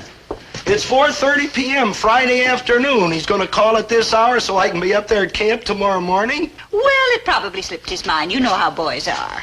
He is not a boy. He is a soldier in the United States Army, and it did not slip his mind. Are you suggesting that Dobie deliberately failed to invite you up for Father and Sunday? Suggesting? I am telling you without fear of contradiction. I don't blame him. What does he want me around for? And why, pray not? Because I am a loudmouth and a blowhard, and every time I get around a bunch of GIs, I start telling them about the good old days when I was a first sergeant, WW2, the big one, you know, with the good conduct medal. Oh, I don't blame him for being ashamed of me. Well, you ought to be ashamed. That's who ought to be ashamed. Talking like that about your son, who loves you and is proud of you and holds his head high and tells the entire world that his father is Herbert T. Gillis. He says that? Dobie says that? Herbert T. Gillis, you have a very short memory. Don't you remember the day he left for the Army, standing right here in this very store, saying out loud and clear, Mom, Dad, you may be dull, ordinary people, but you are my parents who gave me birth and raised me to manhood. And no matter how high or how far I go, I will never forget my humble origins. He's all heart, that boy. And so is his father. Well, his mother ain't exactly a wicked old witch either. Oh, dear. You're a fine man, Herbert. And you were a fine woman, Winnie. And we have a fine son. Who's so ashamed of his father that he doesn't even invite him up for Father and Sunday. Oh, Winnie, I know I haven't been the best father in the world, and I've made mistakes, but gosh, I love that boy, and I did the best I could for him. And now that I'm old and gray and creaky in the joints, he's going to throw me out like an old bone. I asked you, is that fair? Now, Herbert, stop that. We just agreed 1 minute ago that Dobie's a fine boy and that he's proud to be your son. Yes, we did agree that, We didn't we? certainly did. Then why didn't he invite me? I bet I know why. I'll bet I know why, because I'm a loudmouth flapjaw and he don't want me around. No, Herbert. No, Herbert, that is not it. Think, Herbert. What day is Father and Sunday going to be? Tomorrow, Saturday, the busiest day of all the week for you in the store. Don't you see, Herbert? Dobie knew that if he called you up and asked you to come up, you wouldn't want to hurt his feelings. And so you'd shut down the store on the busiest day of all the week for you and lose all that money just so you could be with him. Hey, I'll bet that is why, huh? Of course. Oh, he's all heart, that boy. He certainly is. Well, I'll tell you somebody else who's all heart. Herbert T. Gillis. Because I am going to close the store. No, I'm going to get Rexford Sly to come in and help you. And I am going up there to camp. And, oh, what's a few paltry dollars? Oh, watch that Rexford or we'll be short a load compared to spending the day with a wonderful kid like Dobie. I'm proud of you, Herbert. Where are you going? To call Dobie and tell him you're coming up? Oh, no, you're not. Surprise? Yeah, I just can't wait to see his face when I show up there for Father and Son's Day. Ooh, it's cold in here. Please, my dear, Oh, be thank my you. guest. Business is a little slow. Good. Come here, doll.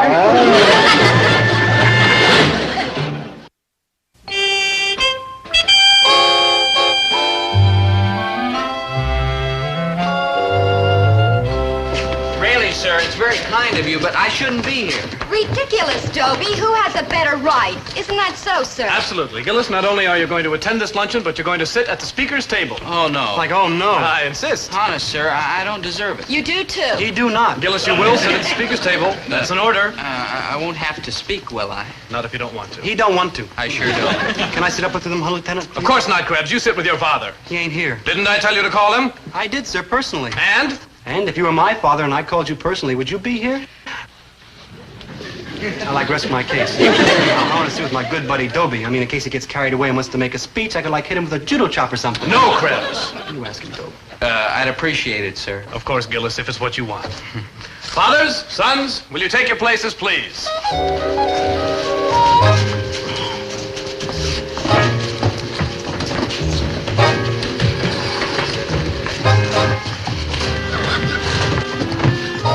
Dope, good buddy, you're not going to make a speech, are you? Certainly not. No matter how the lieutenant begs you, you still won't do it, will you? Of course not. And if the people start applauding, you still won't do it. Absolutely not. And if they keep applauding like real loud, you still won't do it. Positively not. You'll do it. Gentlemen, your attention, please. I am Lieutenant Merriweather, Laundry and Morale Officer of A Company. I want to welcome you all to our first annual Father and Son Day. For it has been wisely said, a boy's best friend is his father. Therefore, boys and dads, look at each other. Smile at each other. rejoice in your hearts that you have each other. And perhaps you can also find it in your hearts to spare a little pity for those who are not so fortunate. Uh-oh, here it comes. Don't worry, Maynard. Dobe, you're not going to make a speech, are you? Of course not. You will. Seated here at this table is a soldier whose father is unable to be here today. That boy's father is unable to be here, gentlemen, because he gave his last full measure of devotion so that this nation could long endure. It grieves me to tell you, gentlemen, that boy's father is missing in action. Come on, Dobe, let's cut out. Let's blow this place. Shh. That's what you're going to do. Make a speech. But I am sure, gentlemen, that if that boy's father, that missing hero, were here today, he'd be just as proud of his son as all of us are. Gentlemen, I take great pleasure in presenting Private Dobie Gillis. Private Gillis, will you stand up? Thank you, Gillis. That's okay, Lieutenant. It's good to have a man like you in my outfit. Nah, your ace is in my book, Lieutenant. Gillis, do you think you could bring yourself to tell us a little about your father? Oh, no, sir. He can't talk about it. It's too painful. It hurts him. He gets fainting spells. Don't ask him. Are you sure? Oh, yes, sir. He's sure. You know, Gillis, sometimes it helps when we talk about these things instead of keeping them bottled up inside. Oh, not with him, sir. No, sir. Every time he mentions his father's name, he just like topples over in a comma. You Maynard, that's coma. Yeah, and that's what he topples over into, sir. It's all right, Gillis. I understand. Now, gentlemen, if you will, another round of applause for Private Gillis, and then we will all raise our voices in a medley of patriotic airs. Maybe I could bring myself to tell just a little. Splendid, Gillis, splendid. If it gets too painful, Gillis, don't feel you have to go on. Yes. Gentlemen, I'm here under false colors. I'm not the son of a great hero who's missing in action. Yay, Dobie, yay, good buddy, and like, thank you. I'm the son of a plain, ordinary man who's missing in action. For my father, Herbert T. Gillis, is a plain, ordinary man. And the story of Herbert T. Gillis is a plain, ordinary story of a plain, ordinary man serving his country. A plain, ordinary man who just happened to be a military genius with the courage of a tiger and the heart of a lion. Where does the story of Herbert T. Gillis begin? A typical American childhood, a typical American boyhood, and then Pearl Harbor, the call to arms, the training camp, the Pacific Theater, the Solomons, New Guinea, Iwo Jima, Tarawa. And then his luck ran out. He was captured. And in that Japanese prison stockade, this great fighting man attained his finest hour. Brooklyn, how would you like to be back home eating Mom's apple pie and booing the Dodgers? Oh, you kidding? Like, who wouldn't? You stick with me, buddy. I'm going to get us back into this war. What do you mean, escape from this prison camp? And that's just what I mean. Boy, you got to be out of your skull, baby. They got guards all over the place. You forget I know judo. Boy, you don't?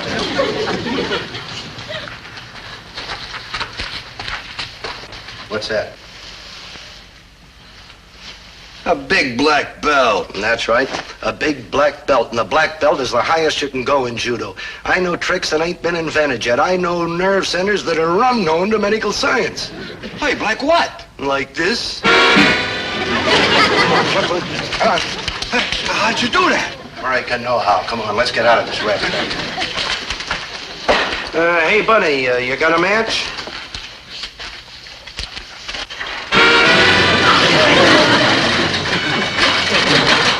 Yank! You die!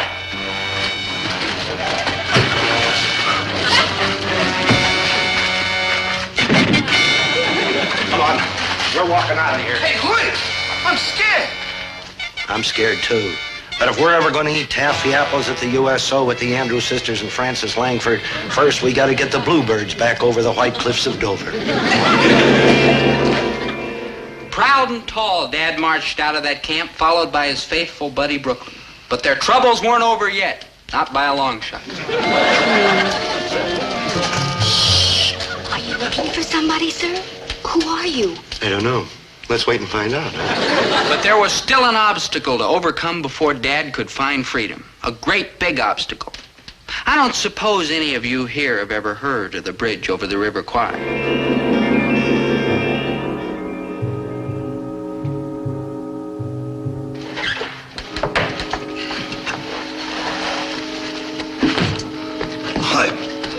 You mean to say we're gonna blow up this bridge over the River Kwai? That's exactly what we're gonna do. What do you think I stole all the wire and the dynamite and this exploder right from under the nose of the Japanese High Command for? But Hoyt, to blow up a bridge this size, you need maybe like 50,000 volts of electricity. This looks like your mother-in-law's mustache. Come on, let's get this thing set up. This should about do it. Okay, I'll go back and connect the wires. You stay here and handle the plunger.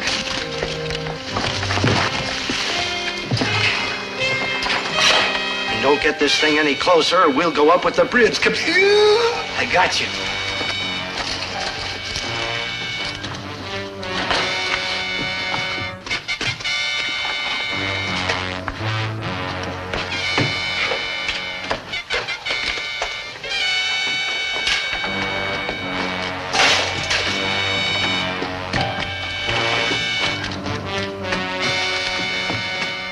It's a little short. Brooklyn, the wire won't reach. You stay there with the exploder. I'll hold this wire in one hand and the wire to the bridge in the other. Hoyt, I can't do that. That's gonna mean 50,000 volts is gonna go right through your body. That's showbiz. Hoyt, I can't do that. I just can't. But Brooklyn, you gotta. For Mom's apple pie, for the right to boo the Dodgers, for a new world where all men will live in peace and harmony, and the fields will be bright with flowers, and the air will resound with the song of birds. Hoyt, you're a grand humanitarian and a heck of a good sport. Leave us just say, I am a plain, ordinary American. Push the plunger. Goodbye, Private T. Gillis. Plain, ordinary American.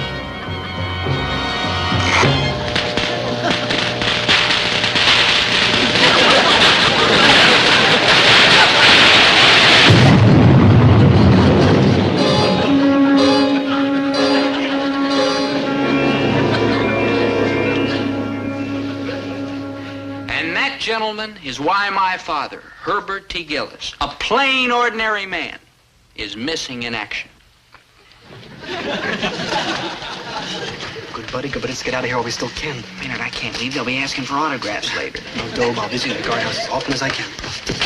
Oh, like, hi, Mr. G. I thought you were missing in action. Maynard!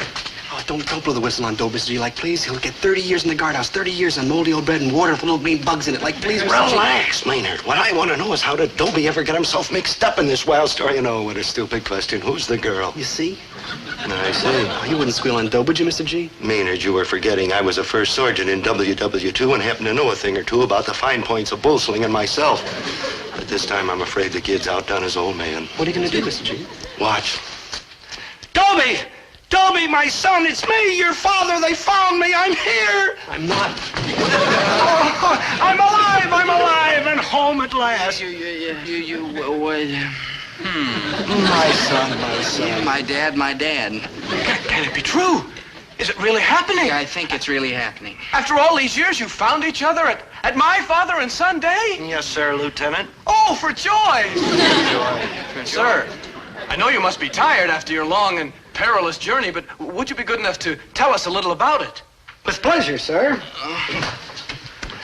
After I blew up the bridge on the River Kwai, I was washed ashore. Plunging back into the stream, I swam.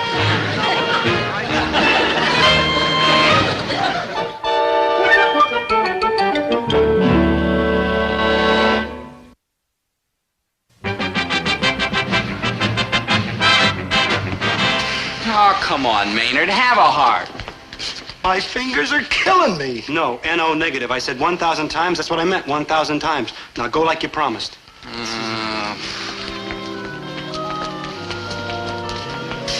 the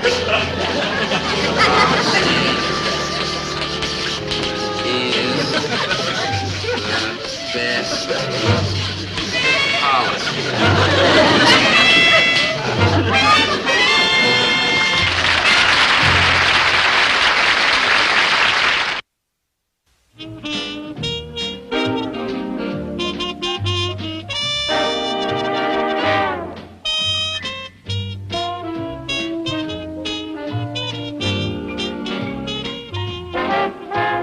Dobie, once a gal who's dreamy, Dobie. wants a gal who's creamy. Dobie wants a gal to call his own. Is she blonde? Is she tall? Is she dark? Is she small? Is she any kind of dreamboat at all? No matter, she's hers and hers alone. 'Cause Dobie has to have a girl to call his own.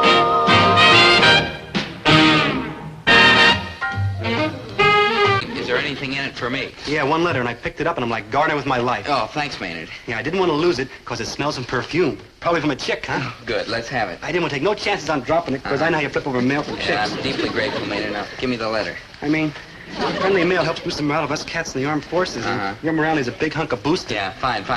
Where's the letter? I understand my responsibility to you, a fellow soldier, so I put it away where I couldn't never lose it. No, Maynard. You gotta admit, when I put something away, I put it away real good. Real good, yeah. I mean, you're my good buddy. I wouldn't nothing happen to something my good buddy got like his heart set.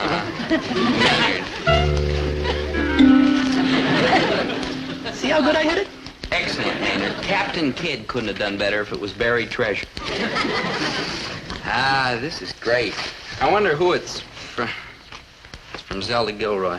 How come old Zell keeps writing you? The way you treat her so mean and rotten, no offense. No offense. Maynard, you know I'm not one to brag, but I can safely state that Zelda will never stop writing. She's ape for me. Yeah? Completely gone. But I'm going to let her dangle until I decide what to do about her. Meanwhile, she'll keep throwing herself at me and sending me presents and writing me sweet, mushy, sentimental, lovesick letters. Just listen to this. Dear Rat. Dobie, Dobie,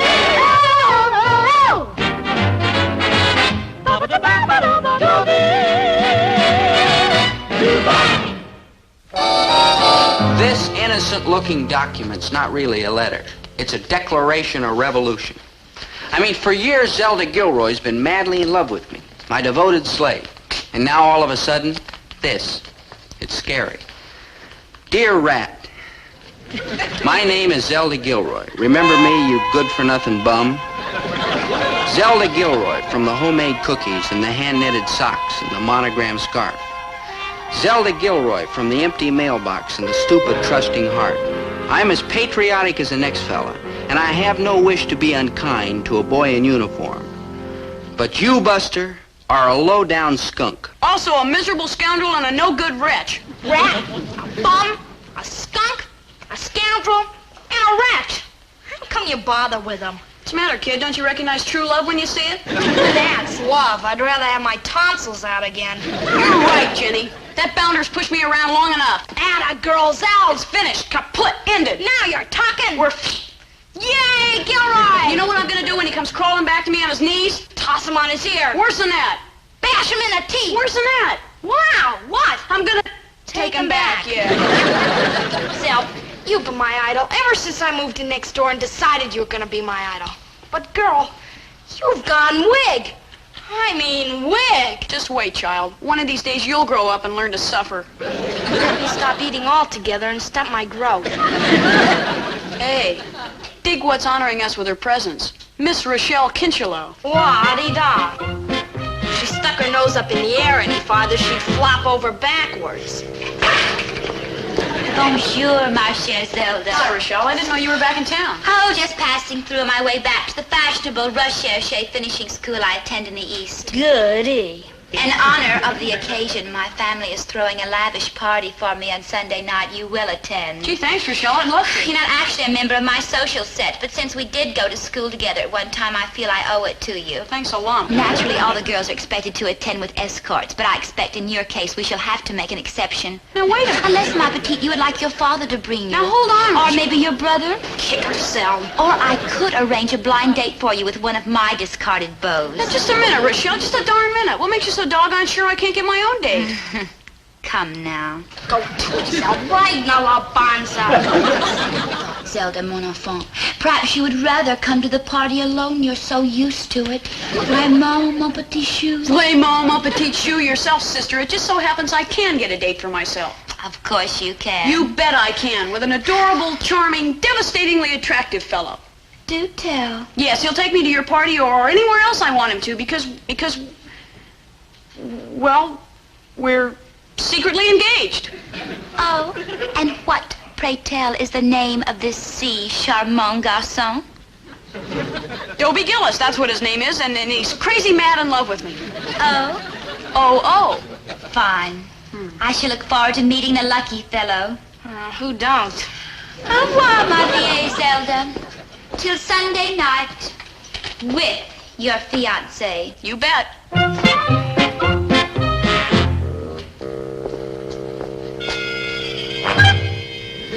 What are you looking at? A nut. A genuine certified nut. Now wait, Jenny. All my life I heard about them, but this is the first time I ever had a chance to see one in the flesh. Wow. All right. So I exaggerated a little. Ha! So I fed the trifle. Ha! So I lied. That's the word. Well, you can't blame me. That twerp Rochelle started it all, gloating and insulting me and making me feel like 2 cents. And oh, Jenny, I've done a terrible thing. True. And when she finds out, she'll laugh at me. She'll tell the whole town about me. I wish I were dead. True. There's only one thing to do. I've got to go to Rochelle and tell her the truth and throw myself on her mercy. True. Oh, no. In a moment of childish anger and pride, I did a terrible thing. And now I've got to go over to her house and make up for it. Oh, no, Zell, you can't do that. She'll sneer and cackle and rub your nose in the dirt. Brother, will she? But it's got to be done. Zell, this is bigger than just you. I mean, what about the rest of us girls that got shortchanged in the looks department? What? You're a shining example of a girl who has made good in this world, in spite of limited physical resources. And no shape. And a face that wouldn't turn a single head in an isolated Navy base. Well, I wouldn't say that. Don't be modest, Zell. You're our leader. Jenny. Mom says if you can catch a fella, then there's hope for the rest of us. Jenny. But don't let that Rochelle kick you when you're down. Fight back. Don't quit. Jenny. Quitters never win and winners never quit. Jenny. Remember the men. Jenny. Tippecanoe and Tyler. Now cut that out. Now, this is important. Don't let that dumb toad make a jerk out of you. Don't give up the ship. Show us dogs we can win. Well. Aha! You got a plan, huh? I can tell by the gleam in those beady little eyes. Well, sort of a plan. What? What is it? What? It is, as you might expect, since it developed in my brain, a highly ingenious scheme. Yes. Yeah. Yes? Now hear this. You speak and I hear, my leader. What would happen if that snooty pill got her nose out of the air long enough to come over to my house and hear me get a sweet, sticky, sentimental, long-distance phone call from Dobie? She'd positively die. And what if she saw me get a mushy, gooey poem from him? She'd blow her stack. And what if she saw me get a tremendous bouquet of gorgeous flowers from him? She'd absolutely zoom off into orbit. No offense, Zell, but you slipped your trolley altogether. None of these things could happen because Dobie avoids you like the measles. You know that. And I know it. And Dobie knows it. But Rochelle? What a scheme. There's no question about it. You're bound to be first woman president. Yep, it's a foolproof plan. I talked to Dobie's mother a few minutes ago. I call her 20, 30 times a day. And she said Dobie's got so many demerits, he'll never get a pass this weekend. Hey, look, Dobe, we're getting a pass for this weekend. Impossible, Maynard. To get a pass, you've got to go a whole week with less than 15 demerits. And I've already got 18. How many have you got? 87. 87? It was a short week. I spent 3 days in the infirmary. Maynard. But I'm improving. Last week I got 115. Look, Maynard. Want to know why the sergeant gave me 115 demerits in 1 week? No, Maynard. Okay, I'll tell you. Not now, Maynard. I was wearing clean shoes. Maynard, some other... Demerits for wearing clean shoes? Yeah, I scrubbed them and polished them and shined them and put them on. Maynard, why would the sergeant give you demerits for wearing clean shoes? They were his shoes. He had her around barefoot for 3 hours. Well, I'll see you later. I gotta go see the sergeant. Yeah, fine, Maynard, fine. I gotta tell him we made a mistake when they put up our names on that list for weekend passes. Oh, good thinking, Maynard. Maynard, our names, they are on the list. That's what I told you, remember? Good buddy. You're kind of losing your head. Maynard, you can't tell the sergeant he made this mistake. I can't? You can't, because if you do, he'll tear down the notice, and we'll have to stay in camp for the weekend and do KP and clean the barracks and polish our equipment and work on garbage detail instead of going home and having a ball. All them things happen if I tell the sergeant? Right. Hey, Dobe? Yeah? What sergeant? You're all brain. Please, enough of this hero worship. I've got every detail worked out on this master plan. Holy moly. Like in a spy movie, huh? Hey, did you see that gasser where Peter Lorre gets trapped in this pyramid 2,000? Child's play. Child's play compared to this masterpiece. It's foolproof as long as Dobie doesn't come home. Hey, Mom, Dad, I'm home. Oh, welcome, boy. We've been waiting. Hiya, Dad. Why, darling, what have they been doing to you. You're so thin and pale and tired. Mom, I've never felt better. The Army doctor said I'm in perfect physical condition. Are you going to believe all that military red tape or what's in a mother's heart? Oh, now let's get one thing straight, son. You're home on furlough to have a good time, and we don't want you to feel obligated to hang around with us old folks. Dad, I want to spend time with you. Why, of course he does, Herbert. Oh, sure. A little time, but he's got to have some fun. I know how it is with soldiers on furlough. Herbert? Well, after all, you are my parents who brought me up and cared for me, and... You don't owe us a thing. Herbert.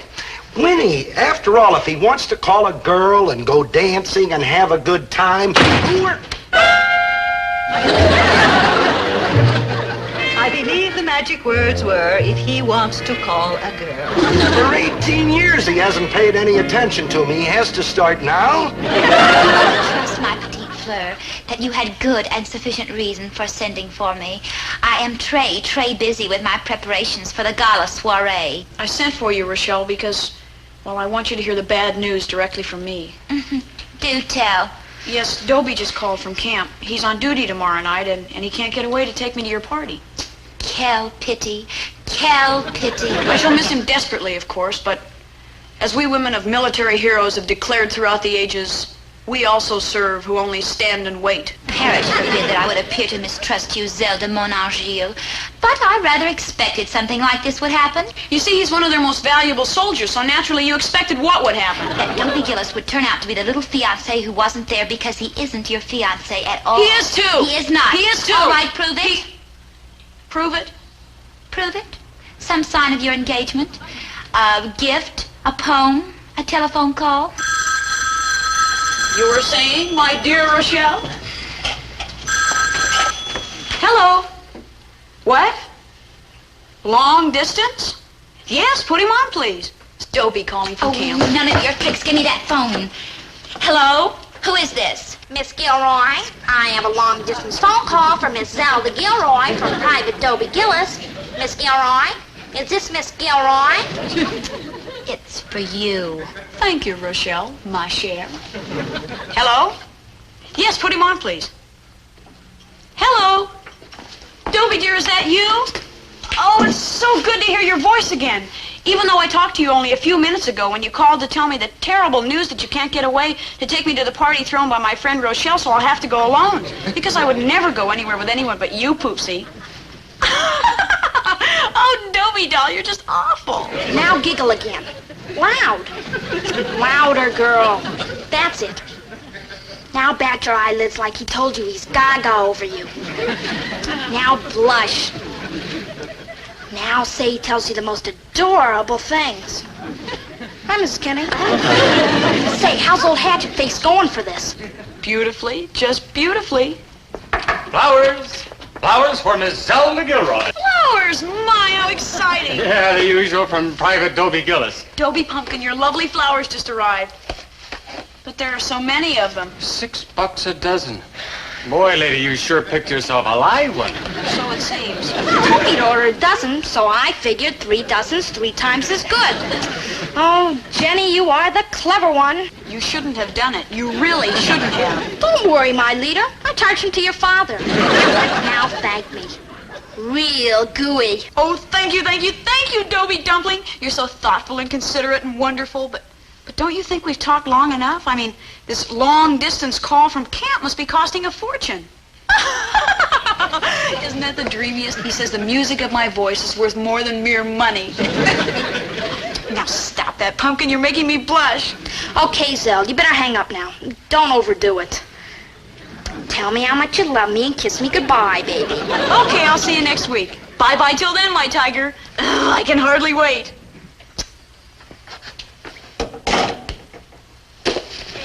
Any questions? Carnations! My great bronzed hunk of man always sends carnations on Saturday. Aren't they scrumptious? Of course, then so are the roses. He always sends those on Monday. Gracious, a poem! He always writes such divine poems, the love. Isn't he just shameless? What's it say? Do you really want to know? Yes. Okay, you talked me into it. Zelda, you are my angel. Zelda, you are my love. Zelda, I began to adore you. The very first moment I saw you. Saw you? Poetic license. Miss Dobie Gillis must be a magnificent human being. Oh, not really magnificent. Just fine and decent and upright. Even humble, springing as he does from peasant stock. His parents run the local grocery store. But his heart is pure and his soul is good, and he loves me, and that's what really counts. Very touching. Yes, I rather liked it, too. Forgive me for doubting you, darling. Oh, forget it. It was more fun this way, darling. Then I'll see you at the party tomorrow night, even without your fiancé. Won't I, mon vieux? You sure will, ma crouton.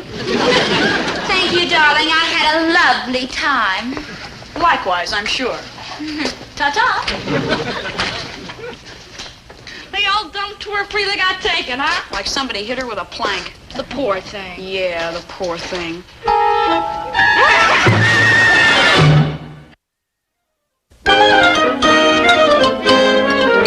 My son Dobie engaged?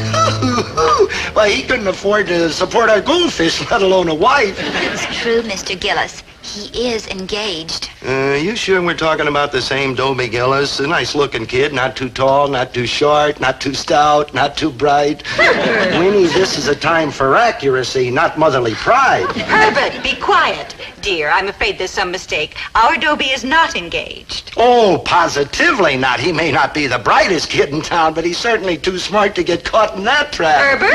Until he's ready for it, of course, naturally, my dear. Oh, this is très confusing. When I just happened to walk by and saw the sign, Gillis's Groceries, I was sure I could drop by and congratulate dear Dobie's family on his upcoming marriage. No offense, miss, but if he told you he was engaged, it's probably because you were getting too interested in him. Indeed. Yeah, you know how soldiers are. Oh, I remember when I was soldiering back in WW2. That was the big war, you know. If some girl started getting too pesky with me, I used to tell her, sorry, sister, but I got a little girl waiting for me back home, so...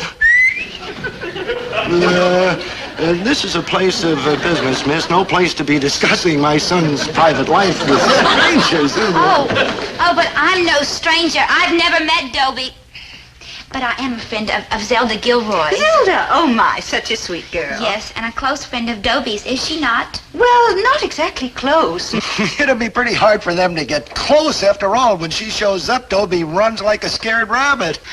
I see. Oh, yeah, Dobie's pretty cagey about girls. Not like his old man, present company accepted, my dear. Actually, I wanted to invite Dobie to a party tomorrow night. A pity he's away at camp. He's not away. He's home. The cash register is short, and if it's a party with food and soda pop and girls, where is it and when, and he automatically accepts. Excellent. 8 o'clock at my house. Here's the address. Dear, Dobie has a friend. I was wondering whether of course. He's invited, too.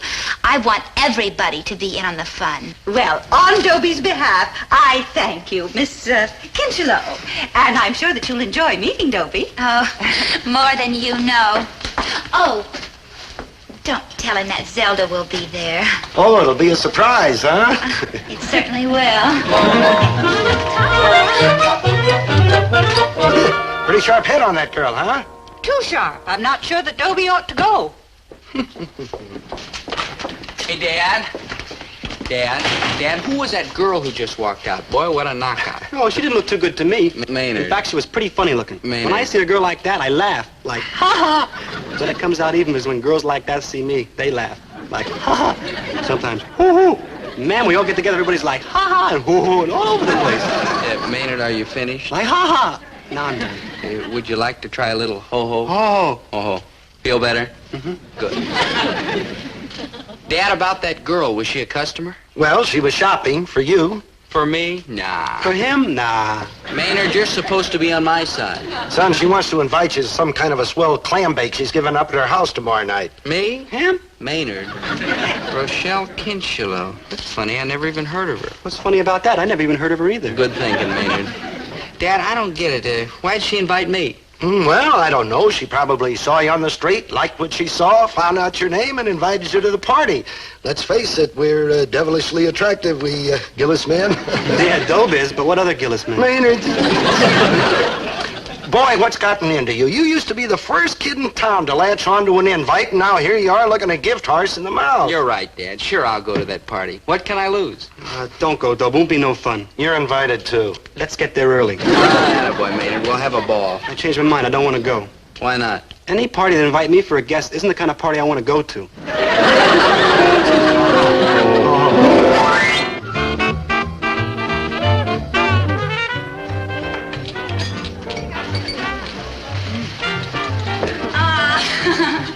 Hello, darlings. Hello.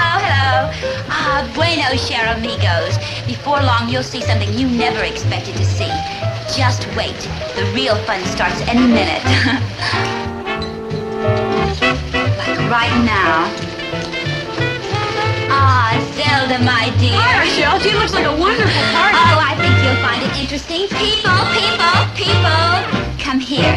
I want you to meet an old friend, Zelda Gilroy. When we were children, Zelda was fond of showing me up in intellectual pursuits. Hi, kids. Zelda is a very fortunate girl. She has a fine, handsome, gallant fiancé, don't you, Zelda? Well, yeah, sure, Rochelle. Unfortunately, he can't be with us tonight, but he is always with her in spirit. Isn't he, mon petit? Well, yeah, Rochelle. Tell us some of the wonderful things he does for you. Look, Rochelle. Like the flowers and the poems and those long-distance phone calls. Look, Rochelle, I don't know what you're trying to do, but cut it out. I'm not trying to do anything, my sweet, except to let everybody know how happy you are with your fiancé, Dobie Gillis. Did somebody mention my name? Ah, the long-lost fiancé. No, there's some mistake. A fiancé. Fiancé? Quicker, but let's grab some food and cut out. Are you just going to stand there, Dobie? Aren't you going to greet your fiancé? Dobie, I'm sorry. We've been looking forward to meeting the fellow who's been sending all the flowers and the poems and making those romantic telephone calls. Dob, this is spooky. Let's zoom. Well, Dobie? Well, Zelda? Well... Oh, we've had enough of this little farce. Zelda, why don't you admit you made up the whole thing about that secret engagement? You're no more his fiancé than he is. Zelda, I'm ashamed of you. Dobie, I'm sorry. I'll never forgive you for this. Please, Dobie. I'll never forgive you for denying us all these months of happiness by insisting that our engagement be kept secret. Dobie! But I guess it's all my fault, my beloved. How could our love remain a secret when the light in my eyes cannot help but reveal how I feel about you, my great tawny animal? Dobie, my angel. Oh, I rushed you from camp the moment I was free, my beloved. How my heart cried for you. Ah, yes, why keep it hidden any longer? Let's shout it from the rooftops. Zelda Gilroy and Dobie Gillis are engaged. Oh, come now. Oh, come now. Maynard. Who do you think you're fooling, Dobie Gillis? Even your own father says you're not engaged. Naturally, it's a secret engagement. Who do you think we were keeping it a secret from? Dobie, you're superb. Yes. Oh, come now. Maynard. Zelda, my dove. Dobie, my sweet. Now that we're together, let me put my arms around you and we shall dance the night away. Ah, Zelda, you are lovely. Dobie, you're a dream. You are poetry. You're divine. When I get you alone, I'm going to strangle you.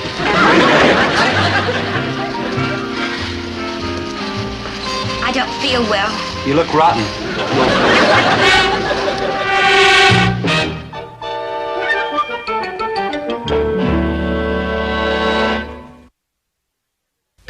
Dobie, how can I ever thank you for what you did last night? You saved my life. Never mind the thanks, Zelda. Just stay about 100 miles away from me so it won't happen again. You still don't realize that you rescued me because you love me, you poor deluded fool. Zelda, I like you. I respect you. I admire your superior mind and sterling principles and perseverance and first-rate study habits. But love you? No, Zelda. No. Negative. Dobie, that's not you talking, that's habit. You've been saying you don't love me for so many years that when you finally understand how you really feel, you won't even know what to say. I'll know. What will you say? Never mind, I'll know. Tell me what you'd say. Zelda, please. You see, you don't know. Okay, I'd say I love you. A little louder, please. Huh? I want to see if you're saying it properly. Now, go on, say it. Oh. Okay, I'd say, I love you, Zelda, darling. Now with feeling. I love you, Zelda, darling. Dobie, someday I'm going to get you to say that in front of witnesses. Fat chance. Look, no offense, Zelda, but the day'll never... Zelda, what have you got in those flowers? Flowers. Poopsie, just flowers. Let go. Go. Zelda, a microphone. Dobie, dear. You sneak. Dobie, dear. Zelda, I'm ashamed of you. Dobie, let me explain. badly, of course, but please listen to me. Now, you have a friend, Mama. Please.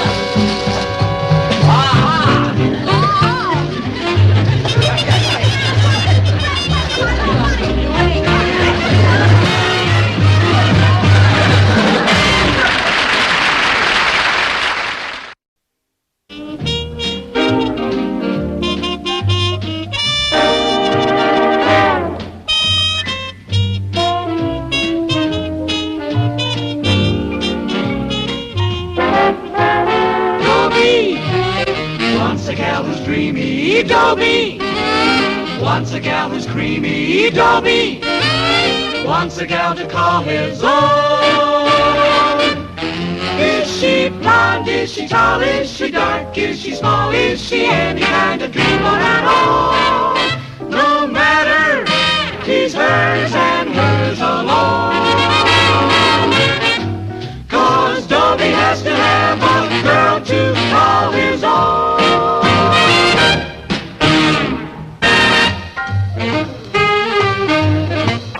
Or the Spanish-American War, or the War of 1812. I forget exactly. Quiet, respectable, sort of a drag, to be perfectly frank.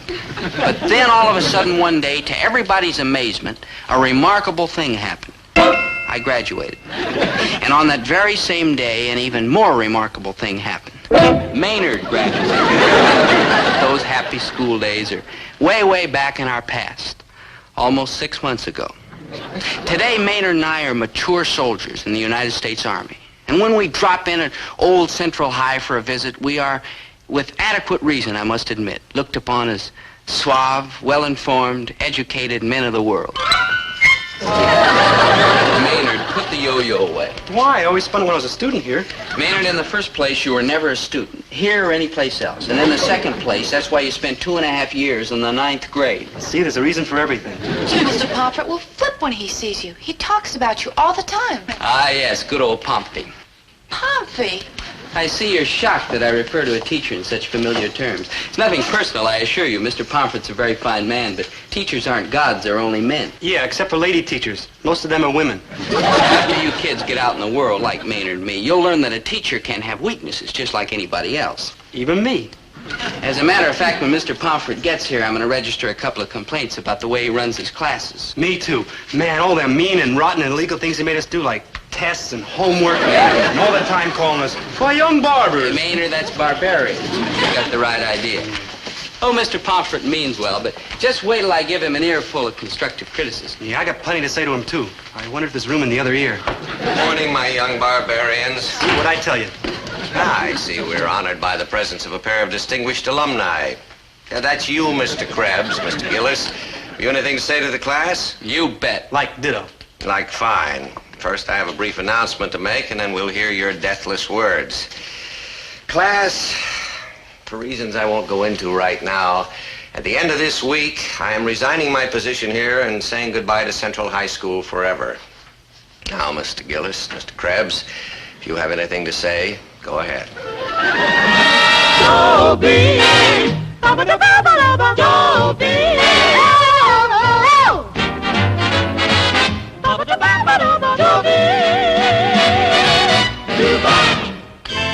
Mr. Pomfret's leaving Central High?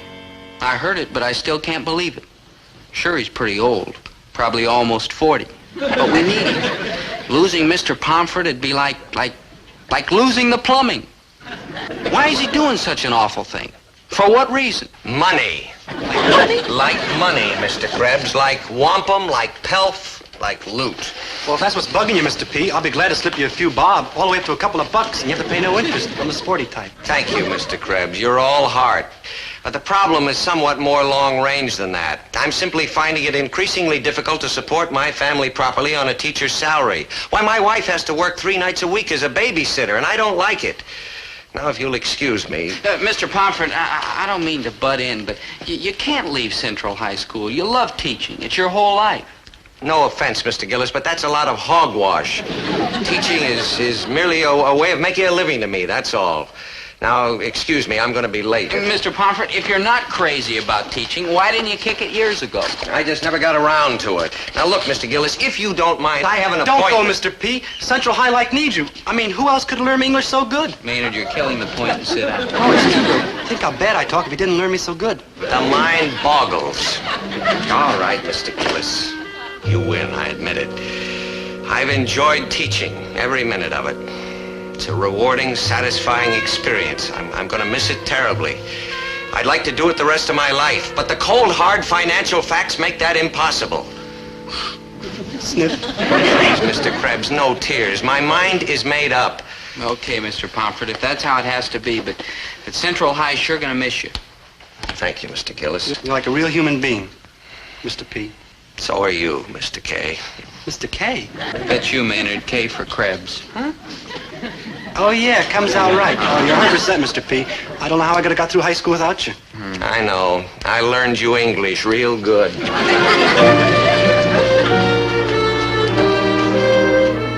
Mr. Pomfret is leaving? The guy who learned you English real good? We just couldn't talk him into staying. Teacher salaries are going up all the time. It's a pity Mr. Pomfret couldn't hold out a little longer. Hey, I got an idea. We lock him inside this school and smuggle in his meals, and he lives in there. Good thinking, Maynard. Hey, how about that idea? Like, brilliant, huh? Brilliant, Dad. Miserable. I'm all so shook up because a fine mind is liable to go gurgling down the drain. Mr. P's mind, too. Boys, I'm terribly proud of your concern for Mr. Pomfret, but what is the reason for this sudden interest in education and good teaching? It's because Mr. Pomfret's a credit to the teaching profession. That's the reason. Why, he's done things for us, for all the kids, miles above and beyond the call of duty. He's a great American like George Washington or Winston Churchill. I promise you, I'm going to do my darndest to see that future generations of Central High School students don't miss a chance to get Mr. Pomfret for their teacher. Or General de Gaulle. Dad, don't you remember how Mr. Pomfret always went to bat for us? Like that time the principal wanted to boot us out of school? Which time he wanted to? It was right around the beginning of our senior year. Remember, Maynard? Class hadn't started yet that day, and I was standing in the classroom.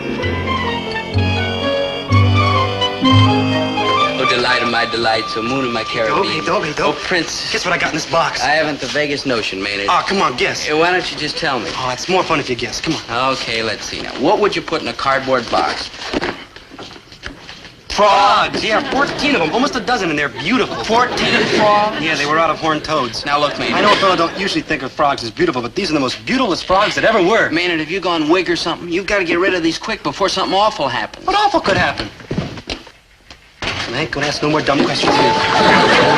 Good morning, my young thirsters after knowledge. And I use the term with a devil may care abandon. Today, we are going to discuss the dramas of William Shakespeare.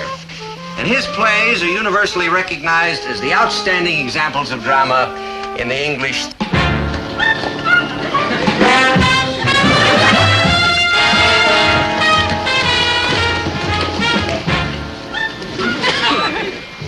Dr. Livingston, I presume.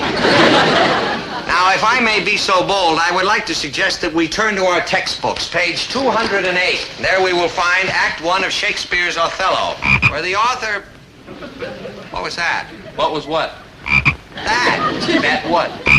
That. What's that? Something's fishy around here.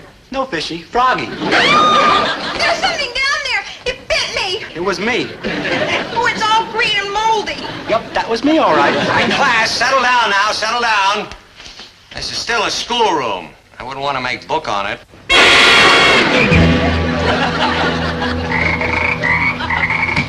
All right, Mr. Krebs, what is this frog doing here? What frog? Mr. Gillis, Mr. Krebs, I am going to get to the bottom of this.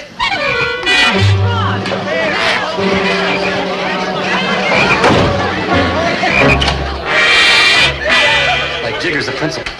Dr. Livingston, I presume? Mr. Pomfret, what is the meaning of this? Well, Mr. Nettleton, I can explain. Oh? Pathetically, of course. I want the culprits who were responsible for this disgraceful exhibition to step forward.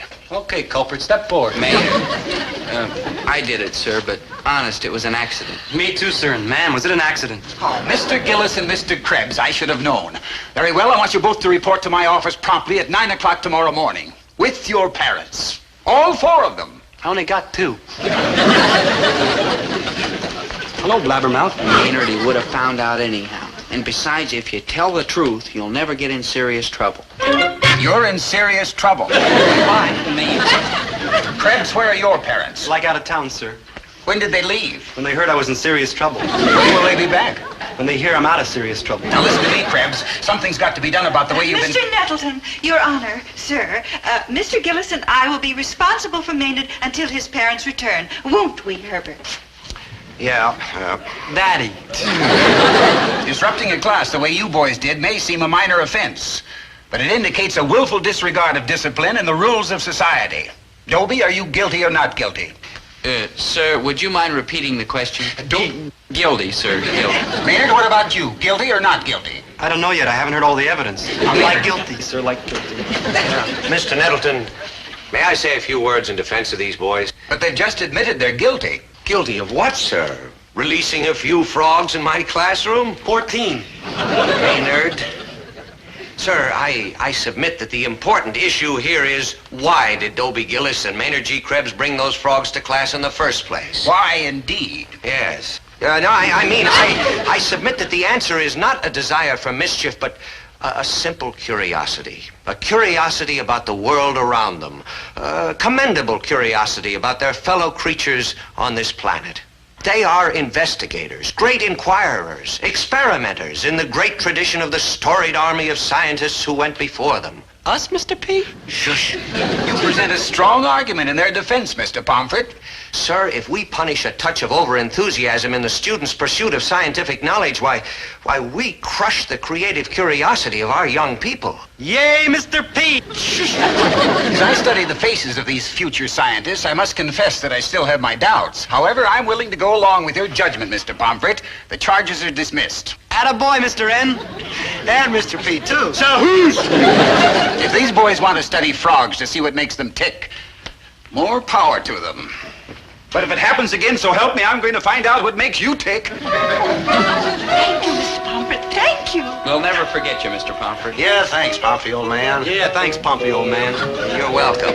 But I'm warning you, boys. One more frog in my classroom, and I'm going to find out what makes you tick. Yeah, I'm going to find out what makes you Yep, good old Mr. Pomfret really came through for us that time. I could never look a frog straight in the eye again. We've got to convince Mr. Pomfret that teaching's the only place he belongs in. He'll never be happy doing anything else. Hey, what if I went over and showed him how good he learned me English? No offense, Maynard, but over my dead body. I can recite all the things I know, like always use I before E except after C. Or is it I before E except after S? Maynard, Hey, it's a sensational idea. Or is it E before I? You like it? I love it. Great. When do I start reciting? Well, not exactly you, Maynard. Mom, Dad, Mr. Pomfret's been teaching for around 15 years now, right? Right. And he's turned out a lot of students who've already amounted to something in the world, right? Right. Just yesterday I was reading about that Monahan boy.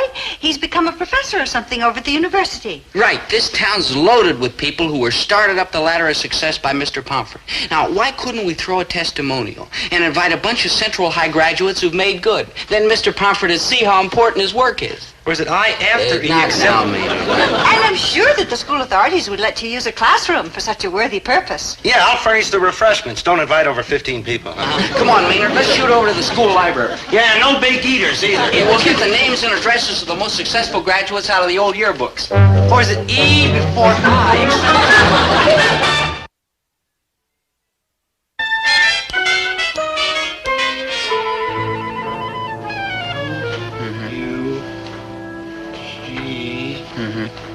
Sure, and Wilma Klug, she's got a big job downtown with some advertising company. I knew she'd go far. She had to go far. With a face like that, who's going to stop her? Shh. Well, brother, he's right about Wilma. What a kiss. Now, let's see now. We've got names and addresses of doctors, lawyers, engineers, professors, a chemist, newspaper writer. And what important occupations are still missing? Flagpole sitting? Hey, look. Walter Funk from the class of 43. You've heard about him. I sure have. The teachers all the time tell me about him. He always had his nose stuck in some book. Ooh, squares like that bug me. All the time trying to make cats like me look stupid. Maynard, Walter Funk is only head of the Los Vanos Atomic Energy Project. See how much trouble he went to make me look stupid? Yourself for members of the armed forces. Hey, Maynard, we've got enough names now. Let's write out the invitation so we can mail them today. Now, just write, dear alumni. No, hold it. How do you spell it? Alumni, A-L-U... No, dear. All right. All right, gee, Dope, I want to do my share of the work. Okay, you can mail the letters and lick the stamps. Could I, do it the other way around? It'd be kind of tough licking the stamps once they're in the box.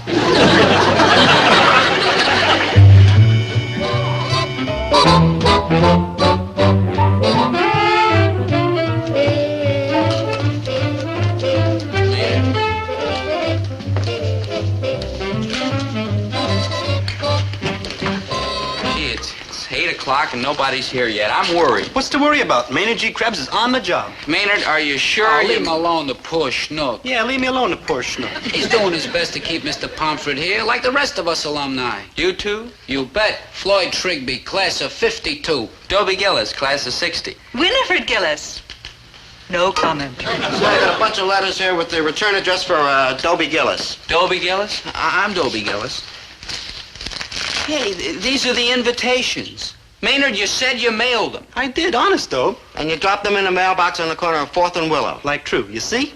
Only it isn't a mailbox, it happens to be a storage box. Like right, and that's why I had to use a crowbar to get them letters in there. They've been in there for 3 days. Yeah, you see, I didn't... Maynard, how could you do such a... what difference does it make? It was an impossible idea anyhow. Nothing but a poor, miserable schnook. Mr. Pomfret's mind's made up, and we couldn't change it. Mr. Pomfret, the teacher? Yeah, we were trying to keep him from quitting his job. Mr. Pomfret leave Central High? He can't do that. He was the best teacher we ever had. Did you go to Central High, too? Didn't everybody? Sure, Monty Ferguson, class of 49. And you had to go foul things up. You lame brain. Yeah, I brought the ice cream. Oh. Yeah. Push the vanilla at 6 cents a gallon cheaper. Hey, and look what else I brought. I'm Myrtle Tarantino. It's my husband, Clyde. Clyde Tarantino, how do? How do? We went to Central High, too, Clyde and me. We was in the grocery store shopping when your father started out with the ice cream. Well, naturally, we couldn't help overhearing. Myrtle eavesdrops. I sure do, baby. What can we do to help? We don't want to see Mr. Pomfret leave either. Myrtle's very sentimental. Oh, I sure am, sweetie. Look, it's wonderful that all of you want to help, but really wonderful. But we had a little trouble with the invitation, so the whole testimonial's called off. Called off? Ooh, I got it. Maynard. How come you blame me? When something goes wrong, who else? I'm gonna bash that knucklehead little No, Myrtle, please, it was an accident. Maynard couldn't help it. Good evening, my... Why, Mr. Pomfret, how are you? Hello, Floyd. Good to see you. Monty. How are you? Myrtle Clute. I haven't seen you for years. Well, it's Myrtle Tarantino now, Mr. Pomfret. We're married and have 5 kids. Oh, no wonder I haven't seen you for years. Mr. Gillis, are you responsible for this? Well, yes, sir. I'm very angry with you, Mr. Gillis. When you asked me to come here tonight and I accepted your invitation, I didn't expect anything like this. Well, I'm sorry, Mr. Pomfret. Well, of course, I'm grateful for your efforts to keep me on here at Central High. It's very heartwarming, but well, it's just completely out of the question. All this is very embarrassing. Please forgive me, Mr. Pomfret. The whole idea was a dud. We were going to have a bunch of your most successful graduates, you know, doctors, lawyers, professors like that, to tell you how helpful you were to them. But it just didn't work out. I'm sorry, Mr. Pomfret. I didn't mean to put you on the spot. Look, let's just forget the whole thing and everybody go home, huh? Without eating? Maynard, pipe down. Well, I think under the circumstances, maybe going home is the best idea. Without eating? Maynard, pipe down. Just a darn minute. Look, maybe we're not professors or doctors or lawyers, but we graduated from Central High, too. We've got a right to be heard, Mr. Pomfret. She's right, Mr. Pomfret. Ordinary folks like us, we get a lot out of going to school, too. And you ought to stick around and listen, like Mrs. Tarantino says. Oh, you call me Myrtle. Okay, Myrtle. Look, Mr. Pomfret, you take me, for instance. I mean, I put in a man-killing day, what with those screaming kids and a house to clean and a husband that eats like a horse. No offense, honey. No offense, dollface. Your cooking does it. Anyway, by nighttime, I am bushed. I mean, conked out. But you know what I do? I sit me down and read a book. A book. Myrtle. No, now, wait a minute. I'm not finished yet. Maybe you think it's funny me sitting down to read a book? Well, I've read me lots of interesting books in the last 6-8 years since I graduated. And if it hadn't been for your classes, Mr. Pomfret, I would never have got past Dick Tracy. Man, he's a wireless. On Sunday, he always wears a green hat and a yellow coat. Clam up, kid, or I'm going to have to belt you. Gotta go along with Myrtle, Mr. Pomfret. I mean, this job I got ain't the greatest in town, but it gives me time to think. And if it wasn't for all that talking we did in your class, I wouldn't even know how to think. You know what I mean? I think I do, Mr. Trigby. I think I do. Me? What I remember from your class is poetry mostly, and the way you were all the time explaining it. I mean, like, take a sky. Oh, it's a sky, sure, but also it's a blanket, or a roof, or a canopy, or a window overlooking the universe, depending on how you look at it. I mean, the way you explained this poetry, I found myself looking at everything altogether different. Mr. Tarantino, that's a most impressive definition of poetry. Watching television tires me out and taking care of the kids. But books are restful, like, you know? I mean, there's just you and the story. And you can think about it. There's nothing to tangle up your head. Mr. Pomfret? Oh, Monty. I haven't seen you in years either. Yeah, I've been busy. You know, rain and snow and dark and night and all like that. Oh, you're one of our unsung heroes. Yeah. Hey, Mr. Pomfret, do you remember how you used to talk to us about bird watching? Yeah. I remember also how I used to send you to the principal's office when you'd burst into uproarious laughter every time I mentioned it. Yeah, how about that?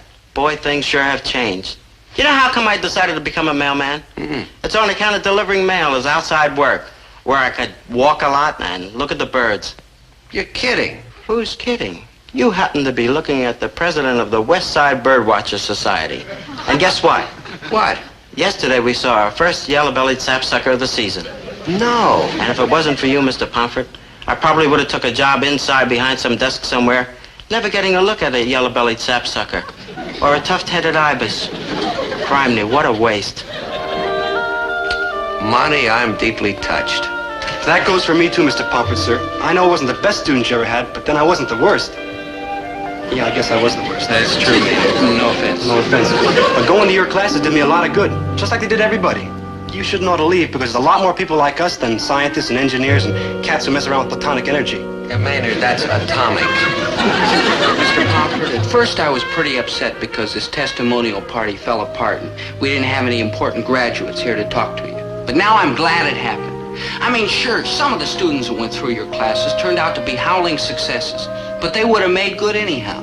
No, the kids you really helped are the ones like us, the ordinary kids. We learned things from just being in your classes that made all of us better people, with more understanding of what's going on around us, with more, well, just better people. That's the only way I can put it. Mr. Gillis, sometimes in the noise and excitement of running a class, a teacher loses sight of the goals that he set out to reach. I want to thank you for reminding me of them. You people are my real trophies. Ordinary, down-to-earth, wonderful people who read books and poetry and watch birds because you honestly love doing it, not because you're supposed to like it. The common man, if you will. Yeah, well, I comment all right. You sure are, Maynard. All of you are, and I love you for it.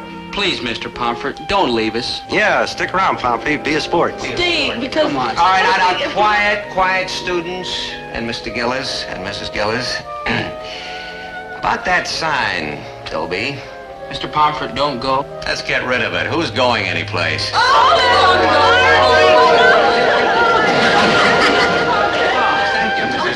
Gee, Dobie, getting like all misty. Maynard, this is the happiest day in the history of Central High. What's to cry about? Like, true, but I'm crying for Mr. Pomfret's family. The poor souls will starve to death. Maynard. No, they won't, Mr. Krebs. Why, if my wife has to continue babysitting, I'll just sit with her. In fact, I might even get some customers of my own. If I have to work nights, I'll go right ahead and do it because nothing is going to drag me away from teaching. Because that's what I want to do, and doggone it, I'm going to do it. Now you're talking, Pomfret. With me, Mr. Pomfret. Is it all right if I get all misty now? Get in line, Maynard.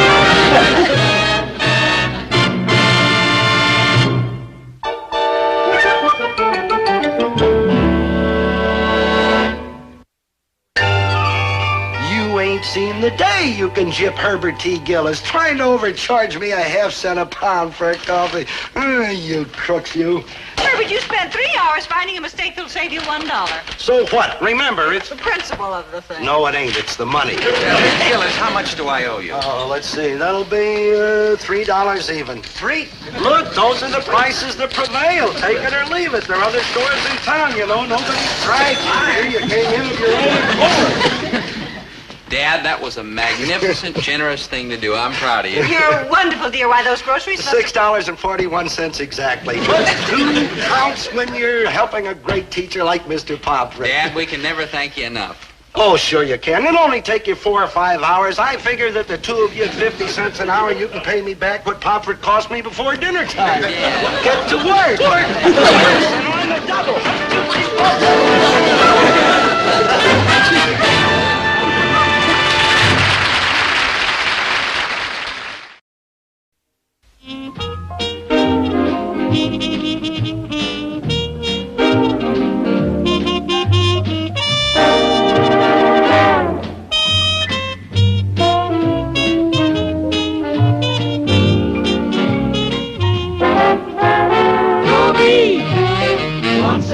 Creamy Dobie. Wants a gal who's creamy Dobie. Wants a gal to call his own.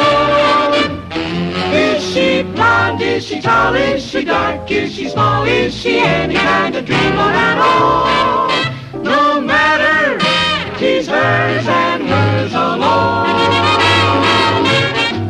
'Cause Dobie has to have a girl to call his own.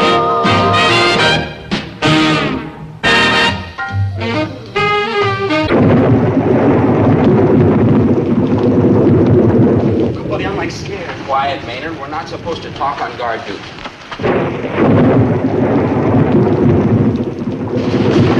Dope, could we like march together so you could like hold me? No, Maynard. Now walk your post in a military manner. Don't you hear that? Yeah, it was pretty close. It's like cut out again. Halt! Who goes there? Advance and be recognized. Hey, Sergeant! Sergeant! What's going on here? Sergeant, I think we've trapped an enemy agent. Yeah, he came here to blow up America and destroy our freedom and liberty, which our forefathers fought and bled for. But he reckoned without the skill and daring of Private Maynard G. Krebs. Yeah, Private Dobie Gillis. Yeah, him too. Where is he? Yeah, in there.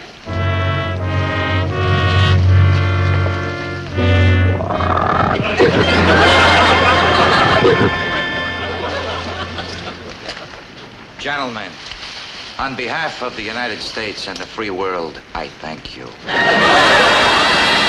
Dobie, ba-ba-da-ba-ba-da-ba. Dobie, ba-ba-da-ba-ba-da-ba. Dobie, goodbye.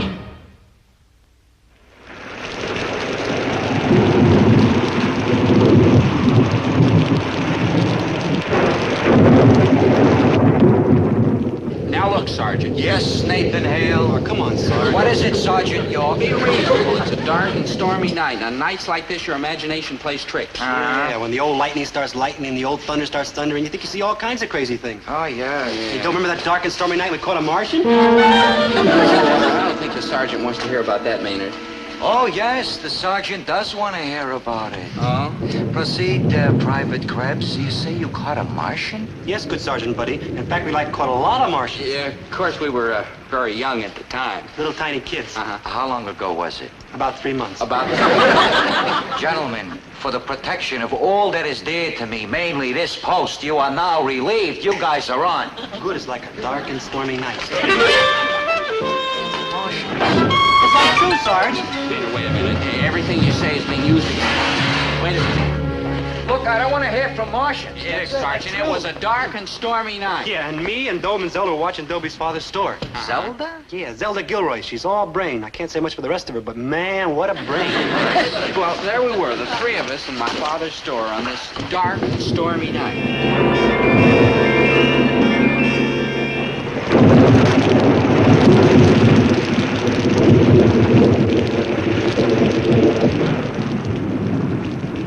Why don't we close the store? Nobody but a fish would come out to buy groceries on a night like this. We can't, Maynard. We promised Dad, remember?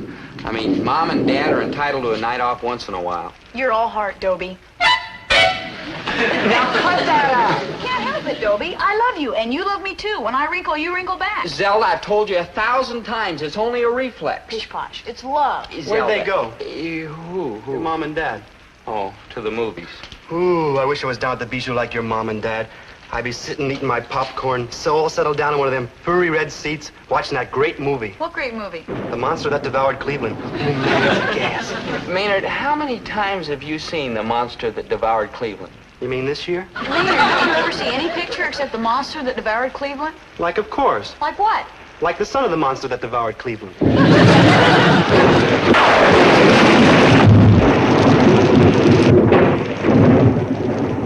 Hey, did I ever tell you about that old monster? Ooh, what a monster that old monster is. He's like walking down the main street of Cleveland, see? And he bites off the piece of the bleachers at the Cleveland Municipal Stadium ballpark and swallows it down with one swallow. And his body's all over. And he just keeps like I'm walking.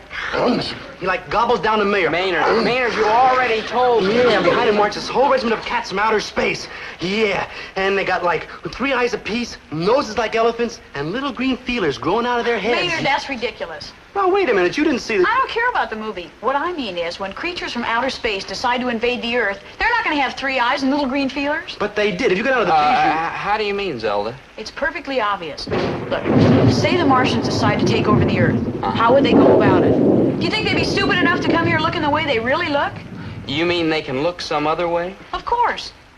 Dobie, have you ever heard of symbiosis? No. Maynard? Look, Zelda, the longest word I know is delicatessen. Yeah. Symbiosis is when one organism is living inside the body of another organism. Like for instance, when you get a virus. The virus lives inside your body. Martians are viruses? Why not? They don't have to be people like us. They could be like intelligent viruses. Oh, no. To be intelligent, you gotta have a brain. And to have a brain, you gotta have a head. And viruses don't have heads. Right, though? Right, yeah. What do they need with heads? They're all brain.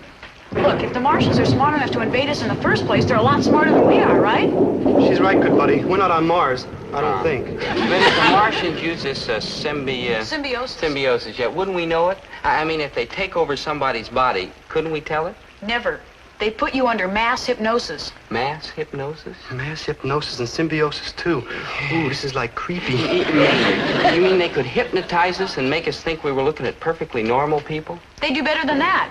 They'd make you think you were looking at ideal people. Like what? Well, in Dobie's case, for example, his ideal is me. Zelda! Look, you're a great kid, and I admire your brain and your stick-to-itiveness, but ideal, Zelda? No, Zelda. What's your ideal, good buddy? Well, first of all, she's not a mere schoolgirl, but an older woman, say 24. She's exactly 5 feet 4.5 inches tall. That's on account of 5 feet 4.5 inches comes right to here, and that's where I want her to be. She has blue eyes, and her hair is blonde, and it's fixed in this particular way. Very sophisticated. First it's braided, see, and then it's wound around the top of her head in a sort of crown. You get the picture? Now, she's beautiful, of course, but not absolutely perfect. That'd only grow monotonous. No, right here in her chin, on the left side, just under the corner of her mouth, there's a little mole. A mole, Dobe? You wouldn't like want a mole in her face. A mole's a little rat that runs around underneath the grass and... Maynard, this is a little beauty spot that makes her all the more beautiful. Now, that's the woman who can control my mind anytime she wants to. Martian scouts, anywhere? Everywhere. Maybe right in this very town, and we wouldn't know it. Think of it. Maybe right outside that very door. One is lurking at this moment. Maynard. Yeah, Maynard. A monster, yeah. But a monster cunningly disguised as plain Bill Jones. Ooh, yeah. Maynard. Or Jane Smith.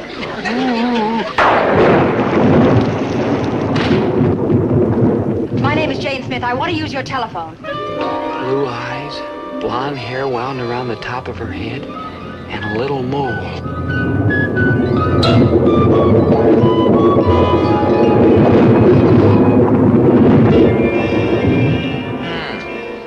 I see. So you assumed that this Jane Smith was a Martian? Well, Sergeant, it was a dark and stormy night. And she did have all that blonde hair piled up on top of her head. Yeah, and the mole. Don't forget the mole. This friend of yours, Zelda, the one with the giant brain, what did she say? Well... Now get hold of yourselves. This is just some silly coincidence. But she's... I said, may I use your telephone? She's the one I was telling you about. Of course you can use the phone, Miss Smith. It's right behind you. Thanks. She's calling her accomplices. Now, use your heads, both of you. If she'd come in here on a nice sunny morning, you wouldn't have thought anything more of it. You wouldn't have had these crazy notions about her. Yeah, I guess you're right, Zelda, but where are you going? To listen. Maynard, that's eavesdropping. Yeah, you coming? No, operator, I'll wait. Well, I'm at Clinton 69491. Now wait. Hello, Chief. This is Jane Smith. I found the perfect spot for us to land. The town is just the right size, and the people are delicious. We can use all of them. I can get you the others right away. Don't be ridiculous. Listen to her, Zelda. That's just the point. If she was coming here to destroy us, do you think she'd let us hear about it? What could we do? Did you dig that big leather bag she came in with? Probably full of death rays. I'm in a little grocery store. Gillis. Yes, there's plenty of food. We could probably do some shooting, too. We're doomed. There's probably some very simple explanation. Sure there is. Symbiosis. Tell the others to meet me here in half an hour. Okay, Chief, I've got it. Everything will be ready by the time the second unit moves in. Meanwhile, I'll take a few shots around here. Bye-bye, Chief. I'm going for the law, small girl. I'm like entitled to police protection. I'm a taxpayer. Maynard, My father is anyhow. Maynard, let's not be hasty. You don't be hasty. I'm getting down to the station house before that intelligence virus grabs me. Ooh, that mo. Did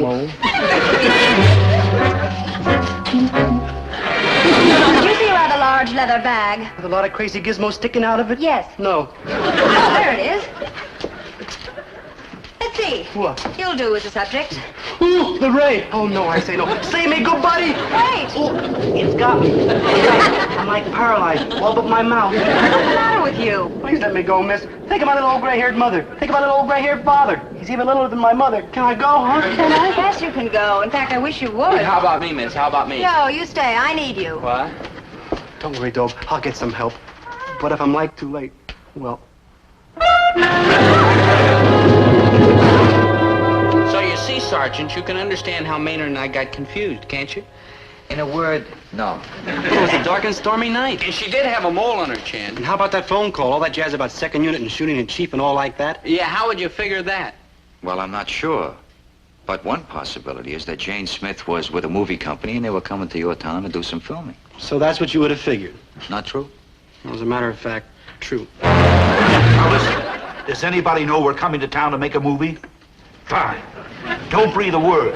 You know how they try to raise prices when they find out we're movie people. And that grocery fellow, what's his name? Gillis. Yeah, that's right, Gillis. Tell Gillis to make about 300 sandwiches. The boys from the second unit will be pretty hungry by the time they get there. Gillis, after your kooky friend here went tearing off to the police station, how come you didn't ask Jane Smith where she was from? Well, I started to, but she stopped me. With a ray gun? No, she ordered 300 sandwiches. And, Sergeant, when anybody orders 300 sandwiches in my father's store, I don't care if they're from Mars, Saturn, or Cleveland. I don't ask any questions. Let me see. Krebs, how come you didn't get straightened out when you got down to the police station? I might have, but somebody else got there ahead of me. Who? A little lost kid. Come on, kid, tell us your name, won't you? How are we gonna find out where you live if you won't tell us your name? I want to go home. We'll take you there if you'll tell us where you live. Now look, here's a nice map of the city. Now you just show us on which street... Wait a minute, that's no way to handle it, kid. Here, look, kid, look what we got for you. Here. Isn't this nice? Clancy and I found it in the park, didn't we, Clancy? There, a nice baseball... You don't like baseball, look, kid? Neither do I. Hey. Yeah, the space helmet. Oh, that's wonderful. Here, kid, put that on. There. Isn't that nice? That's more like it. All right, now, here, you take this ray gun. Clancy, cower in front of that table. What? We want to find out his name, don't you? I'm Cower. cowering. Come on. I'm Okay. Hands up before I drill you. Don't shoot! Don't shoot! Here's the ray gun. Don't shoot! Don't shoot! Don't run. Here's the ray gun.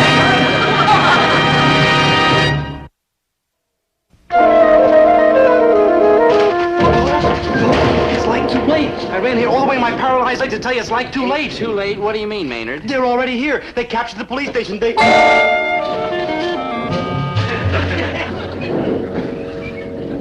Come with me to the back of the store, Dope. I don't know what's the matter with you, Maynard, but I can't. I've got to make 300 sandwiches. 300? 300 of them already here, and you're like feeding them? Come on, Dope. Can't you see? You gotta do it for your good buddy. Oh, all right. Excuse me for a minute, Miss Smith. My friend here's sort of... Nuts. Oh, yeah.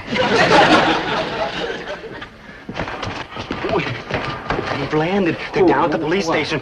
I saw with my own eyes a small, undersized little monster with a green head. He was like spraying Chief Rosenblum with a ray gun. And Clancy, too, yeah. Death rays were flying all over the place. It was like horrible. Both Chief Rosenblum and Clancy were both like flapping around on the floor. Yeah, just like the mayor and the monster that devoured Cleveland. You mean you really... Oh, come on, Maynard. You gotta believe me, I'm telling you the truth. And we're next. They're just getting started. But, gee, Maynard, I don't know what to think. Maynard, stop!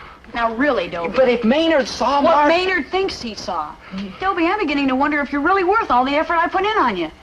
No, that's not true. You are. But you don't make it easy. Zelda, please. You're wrinkling and Martians are landing. Now, I want to talk to you alone. Okay, but if Maynard really saw what he says he saw... Go away. Down with Chief Rosenblum. Down with Chief Rosenblum. Away! Do you want to ruin the Gillis grocery forever? Yeah, go ahead, good buddy, just for a minute. You know how smart Zelda is. I don't think she's so... I am, and away!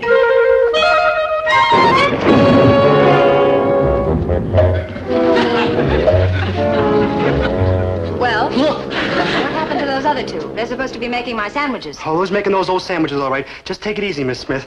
Maybe I'd like to go out for a little walk, huh? In the rain? No, I don't want to go for a walk. I've got a lot on my mind. First unit, second unit, food, shelter, background shots. That's it. It is? I could take some shots of this store. Got the equipment in my bag. If only I had a dark room.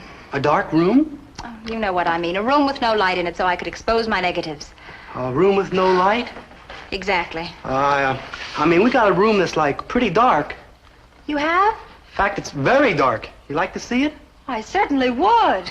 You just follow me, and I'll show you. Oh, this is the room? Looks more like an icebox. An icebox. Don't be like silly. Like, après-vous.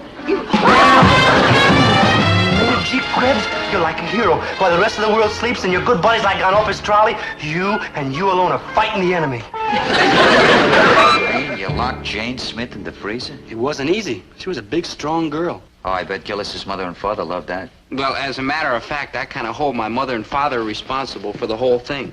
If they hadn't picked this night to get playful... Them rats. Maynard. No offense, good buddy. You know your mother and father are aces in my book, but why couldn't they always act like dull and stodgy instead of cutting up like a bunch of performance seals? Oh, a great little movie you dragged me out to. The monster that devoured Cleveland. How silly can you get? Silly? I thought it was frightening. We mustn't let Dobie see it. Remember the nightmares that he had after he saw Dracula? He was 9 years old when he saw Dracula, and believe me, the monster that devoured Cleveland won't give him nightmares. It might give him a bellyache from laughing. Some monster. Oh, I've come to Earth to find a bride. Come, my pal Judy, you will be my wife. Take me, I am in your power. Come, my bride, we must devour, devour, devour.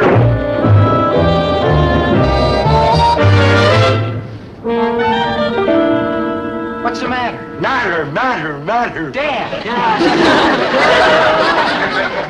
Dad, Mom, what's come over you? Why are you acting so crazy? Who are you? Who am I? Symbiosis, that's what it is. The intelligent virus got him.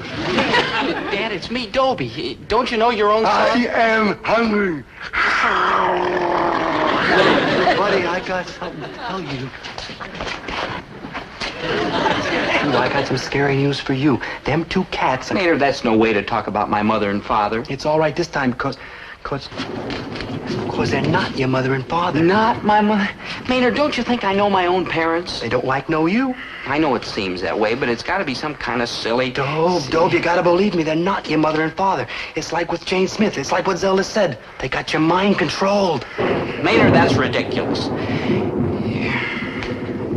You mean you think? Like right off the first spaceship. Yeah. Like we got to do something. I know what I'm going to do. Where are you going? I'm going to get Zelda. She's the one who's so sure nobody's a Martian. Then leave me alone with them. I'll only be a minute. She's right back there making sandwiches. Yeah, but... Like, hi. Food, the monster, food. Enough of that, Herbert. You've scared the boys half to death. It's all right, Maynard. We were just having a little fun. Oh, sure. Any intelligent virus likes a little fun now and then. What are you talking about? Who knows what Maynard's talking about? Ever. Hey, what's Dobie doing with all the sandwiches? A woman like ordered them. A woman? Where is she? In the freezer. A woman's in the freezer. Why don't you go like look? Maynard, someday you've got to end up... Do you think he could be for real?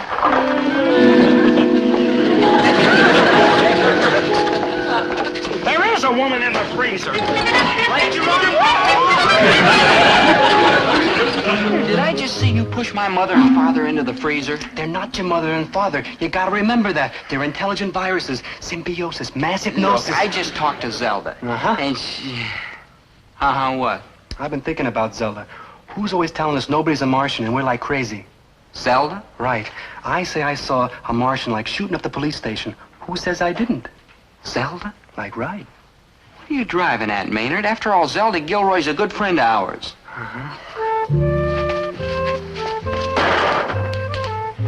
You mean the real Zelda Gilroy? The real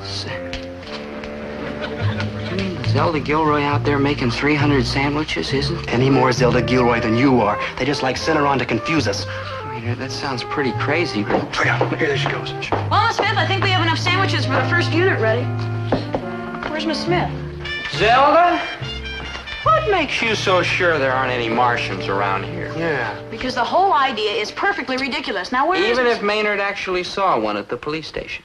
Maynard didn't see anything. Maynard is a nut. Maynard, You want to talk to Miss Smith, that's right? Right. Well, you can talk to her. She's in the freezer. In the freezer? yeah. Have you gone out of your mind? Well, if you're so sure she's not a Martian, why don't you go let her out? I most certainly will. Yeah, go let her out. let her in. What's the matter with you? What are you fighting? Oh, I know it sounds weird, Sergeant, but like we keep telling you, it was a dark and stormy night. And remember, the chick had a mole right in her chin. And how about the mysterious phone call she made? And how about the little cat with the space helmet and ray gun down at the police station? And how about my parents acting like a couple of characters out of Frankenstein? And how about them actor cats from Hollywood? What actor cats from Hollywood? Them actor cats Jane Smith was working with. But we thought they was intelligent viruses. The chick virus, she was like the leading lady. Started hollering about where was Jane Smith. They was all hollering. And this screwy-looking virus, the cameraman, it turned out, hollered about where they were going to shoot. Like shoot. The dope dragged me back and started to snow them viruses into getting into the icebox to find Jane Smith. Man, he showed them that even viruses can get snowed.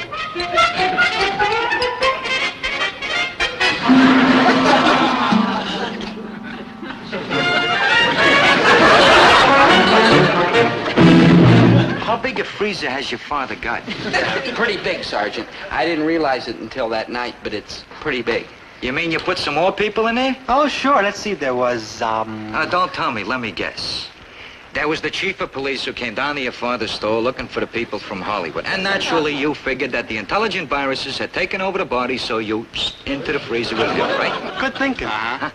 And then there was the cop who came down with the chief, you into the freezer with him too, right? Good thinking. And that's it, right? Bad thinking. You forgot Mr. Nickleby. Who? The Hollywood producer. He came along to find out where everybody was. And so...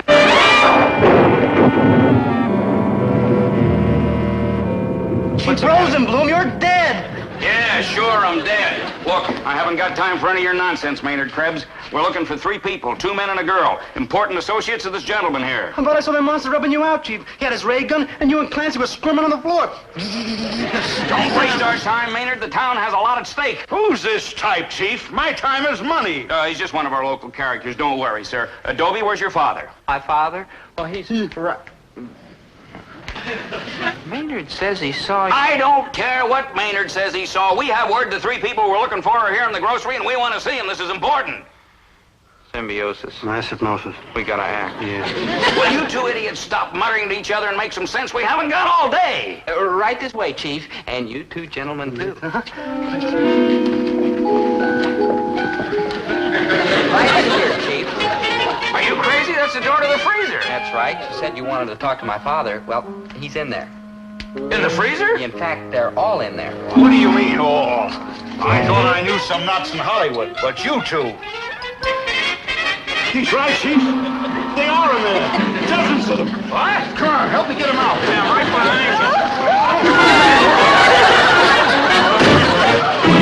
you. Now, tell me, having saved this country from this dread invasion, what did you do next? called the Army, the Navy, or the Marines. Oh, no, Sergeant. We went right to the top. Hello, operator. Give me long distance. Who you like calling? Maynard, long distance? I want to place a call to Washington, D.C. That's right. The White House. Oh, good thinking, Dope. Yeah. Oh, and, reverse the charges.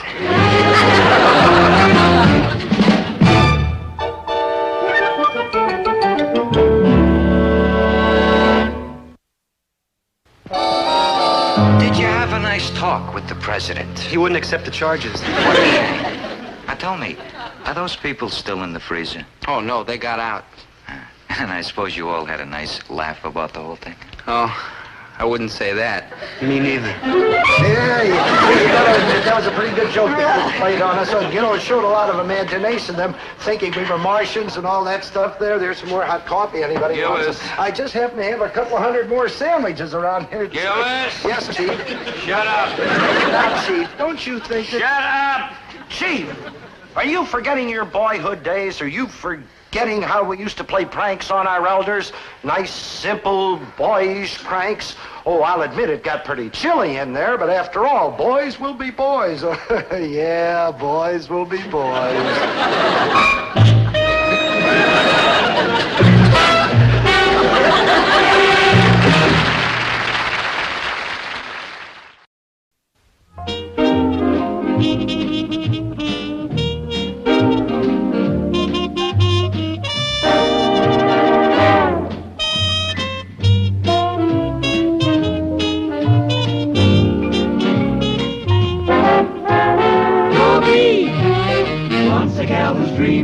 Dobie, once a gal who's creamy, Dobie, wants a gal to call his own.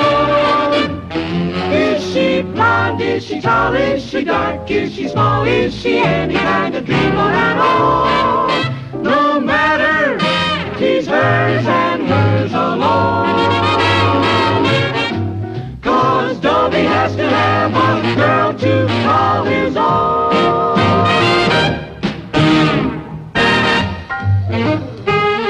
Fond of calling our heroes by hard-hitting nicknames.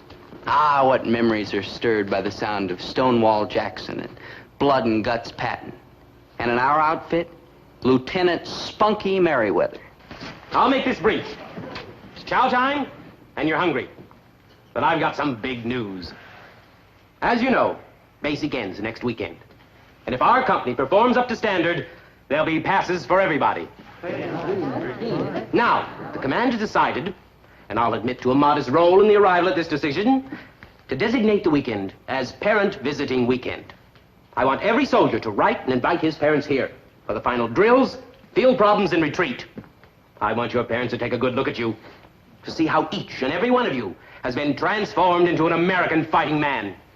Intelligent, resourceful, lean, fit, trim, neat.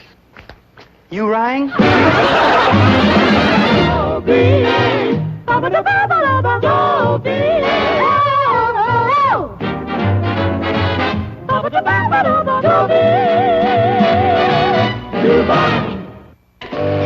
wouldn't exactly call my friend Maynard G. Krebs a bad soldier.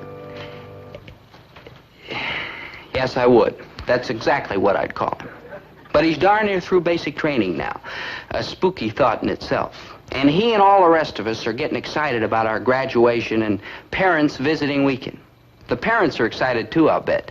I mean, I wrote to Dad about it. Now imagine how happy he'll be when he gets my letter. Don't bother reading the boy's letter, Winnie. Let me guess. Herbert, really?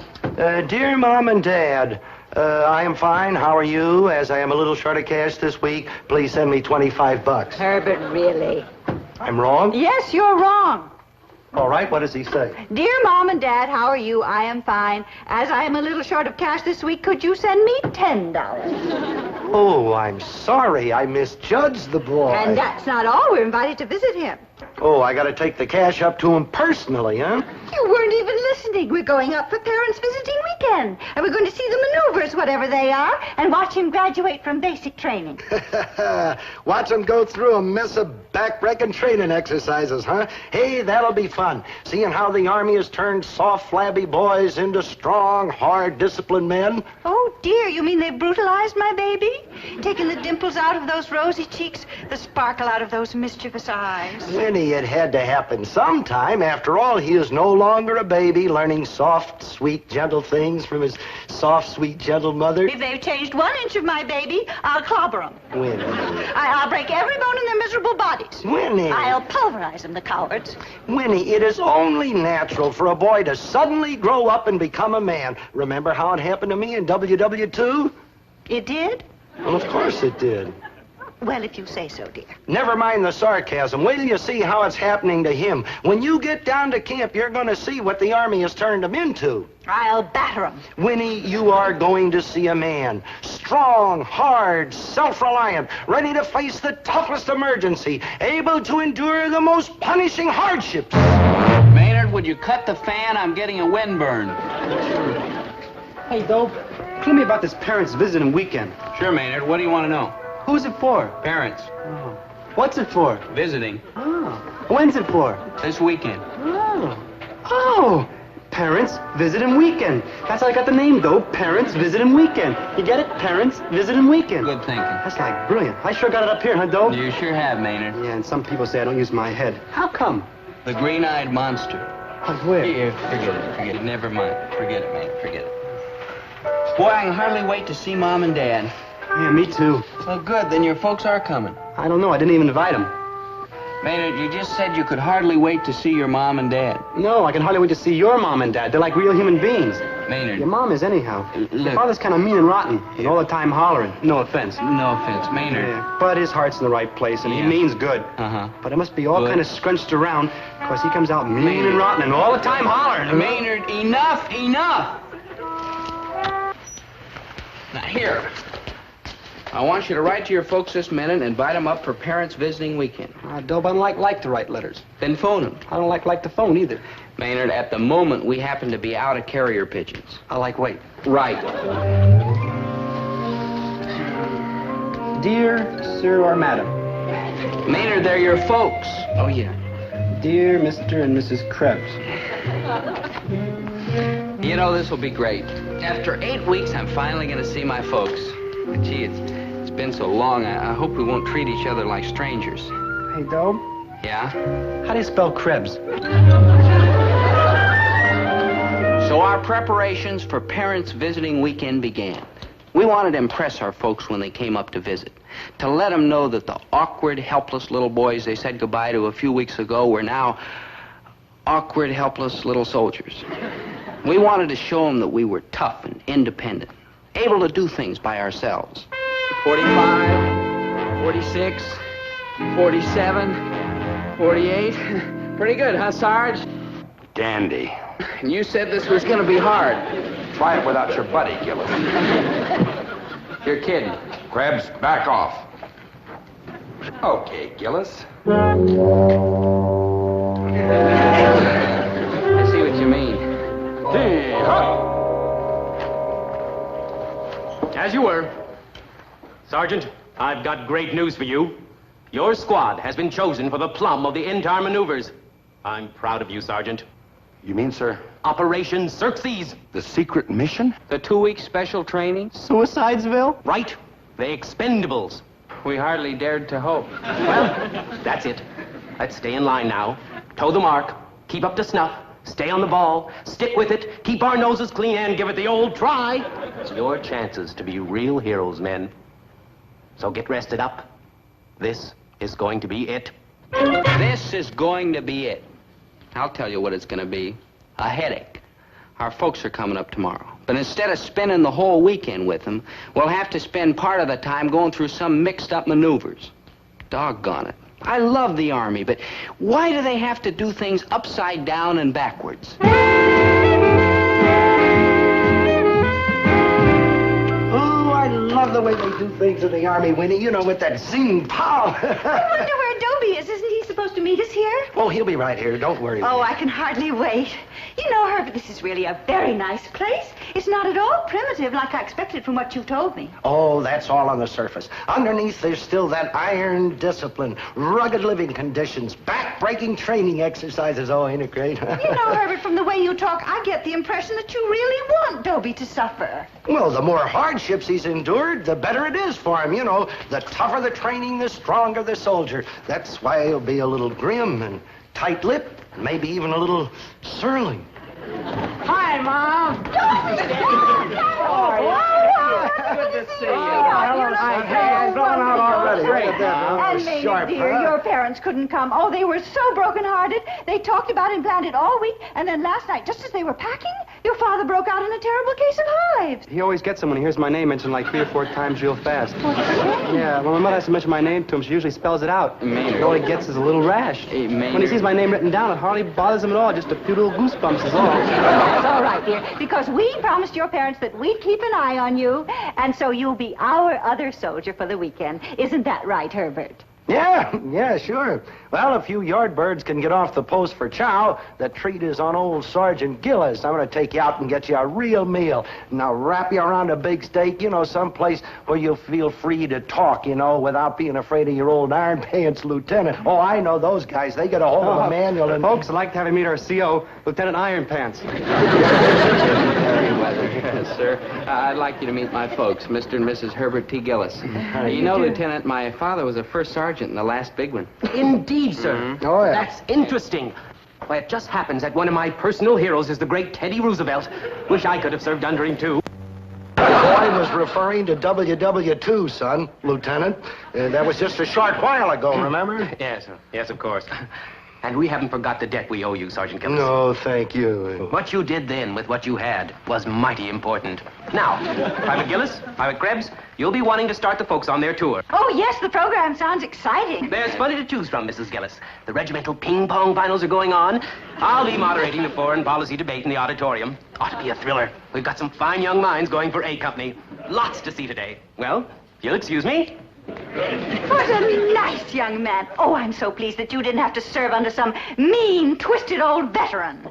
No offense, Herbert. If I had him with me for a while, I'd Teddy Roosevelt him. That's your CO, that prep school valedictorian? He's really a nice fella, Dad, a perfect gentleman. Yeah, you ought to hear him sing camp songs. He knows 85 verses of Ivan Stravinsky Skavar. Nice fella, huh? Mm-hmm. Perfect gentleman. Camp songs? What kind of an army is this, anyway? Dad. You're not supposed to be buddy-buddy with your officers. You're supposed to be scared of them. Sometimes they're pretty scared of me. The Army's supposed to be rock and iron, not silk and satin. You've got it all wrong. Everything in the Army isn't soft and easy. No, it's good to hear that.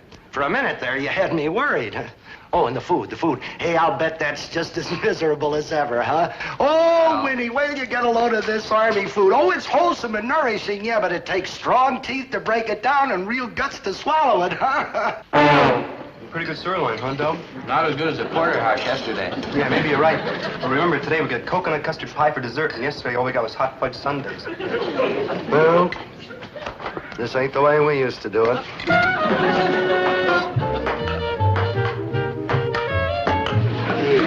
I bet we win the brigade ping pong title this year, huh? Yeah, I hope so. That'd mean 3-day passes for everybody. This ain't the way we used to do it. How do you do, ladies and gentlemen? And welcome to number 12 in our series of great debates. Our motto for today is, a thinking soldier is a happy soldier. As we all know, there's nothing like a good, sharp battle of wits to flex our lazy mental muscles. The topic for today is resolved, that Mars should be an open planet. Phew, this ain't the way we used to do it.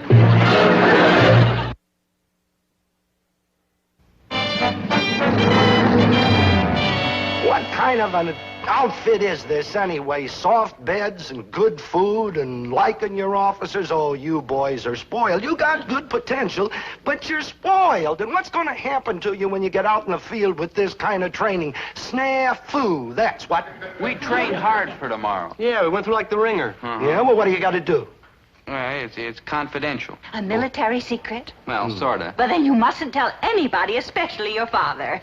Come on, Herbert. Now, hold on, And Whit. come on, dear. You go ahead. I'll be right there. Well, all right, you'd better be. Good night, boys. And remember, loose lips sink ships.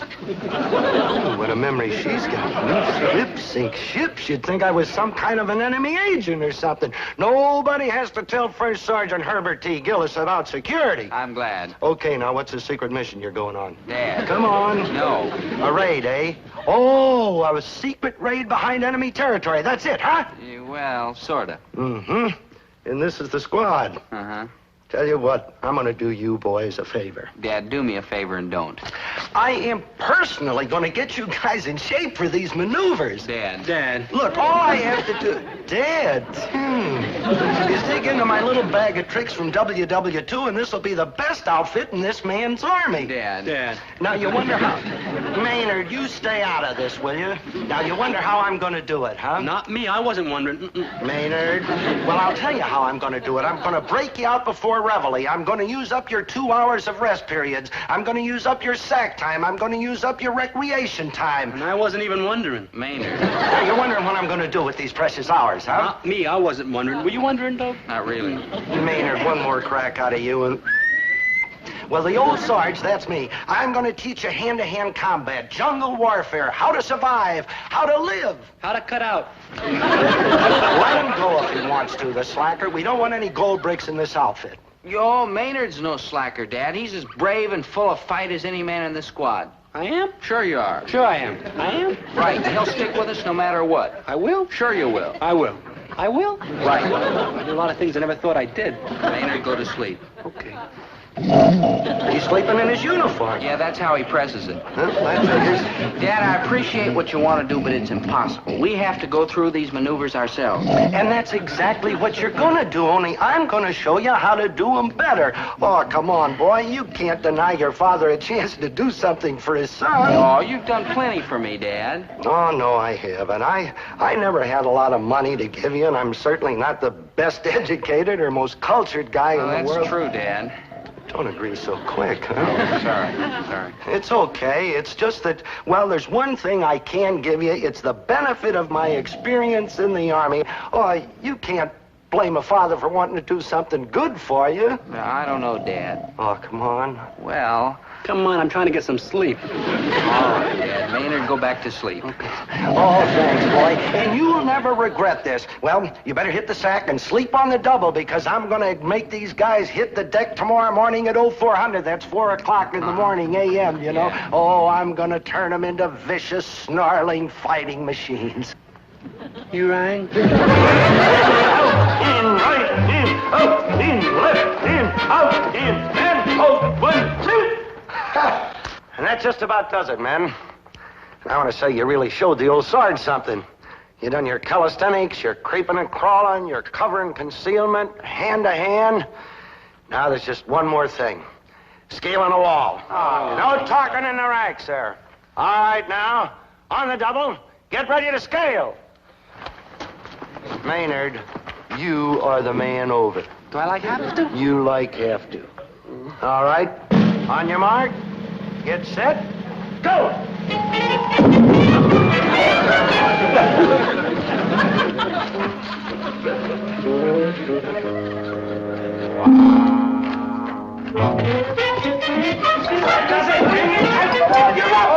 There you go. That was swell. Cool.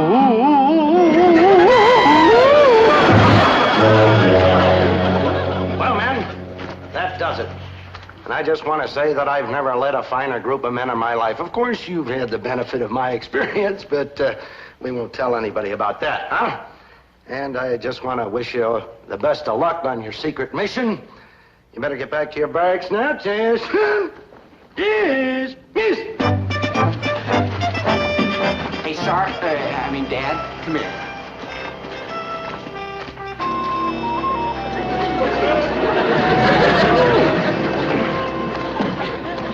What are you grinning about? Huh?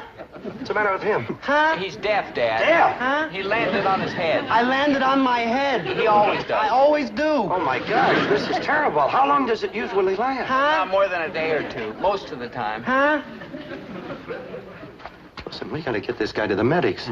Which way's the hospital? Over that way. All right, now you take one arm, I'll take the other, and we'll lead him over. So. Hold! I know what you're saying. You say you're going to take me to the hospital. I'm not going because I'm part of this squad, and if I don't show up, the whole squad will be like grounded. But, Maynard, you can't come along. You can't even hear commands. Huh? Maynard, you got to go with us. Go with you? Yeah. No, sir. Because if my squad is bound, there's going to be no 3-day passes for nobody. And I can let my good buddies down. Not me, Maynard G. Krebs, Private U.S. Army. Third squad, attention, men. Report to the staging area on a double. Maneuvers begin at sunup. What are you guys listening to? You see, Maynard, you can't go. Huh? Told? Do you think we could find a replacement? With only a couple of minutes left, where are we going to find a replacement? I think I know where. If you're thinking what I think you're thinking, no offense, Dad, but no, you couldn't do it. Maynard, get out of those fatigues. Dad, this is a very tricky assignment. Maynard, get out of those fatigues. You guys earned this pass, and I'm not going to keep you from getting it. Dad, you don't know what you're getting into. I'm getting into Maynard's fatigues. That's what. Come on.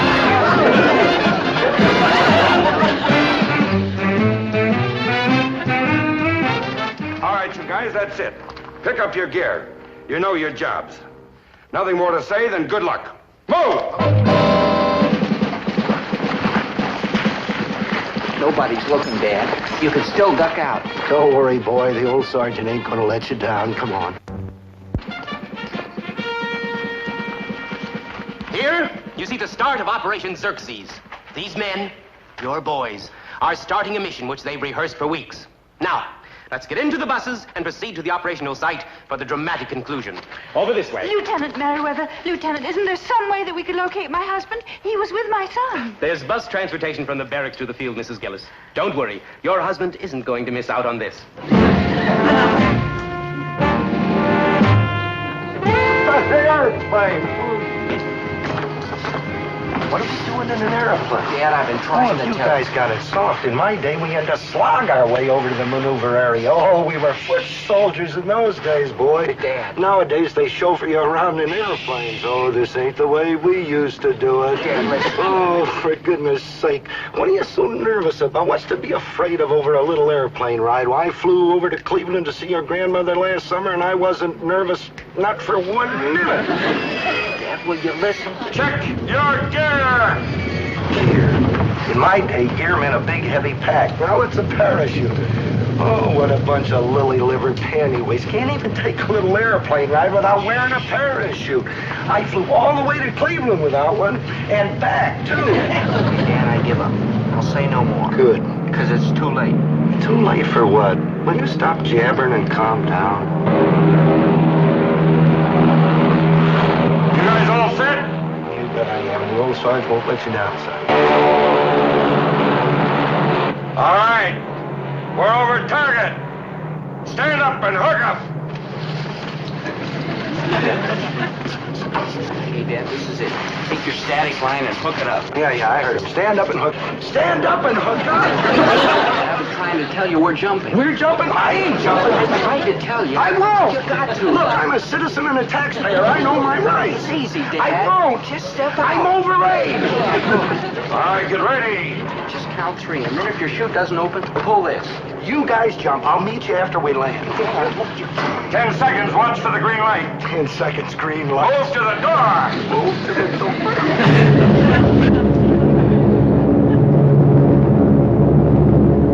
Here they come. Your boys hitting the silk.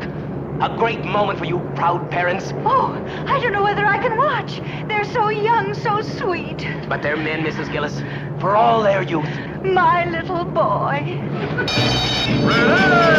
Oh! Dad! No. Dad, just say Geronimo. Geronimo! Is it, Dad?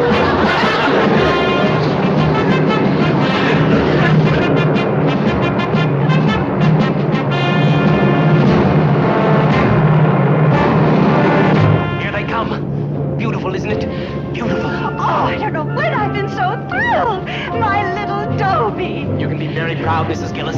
That takes a lot of courage, even for a young man like Dobie. Oh, poor Herbert. He's going to be so sorry. He's missed the most exciting part of the whole weekend.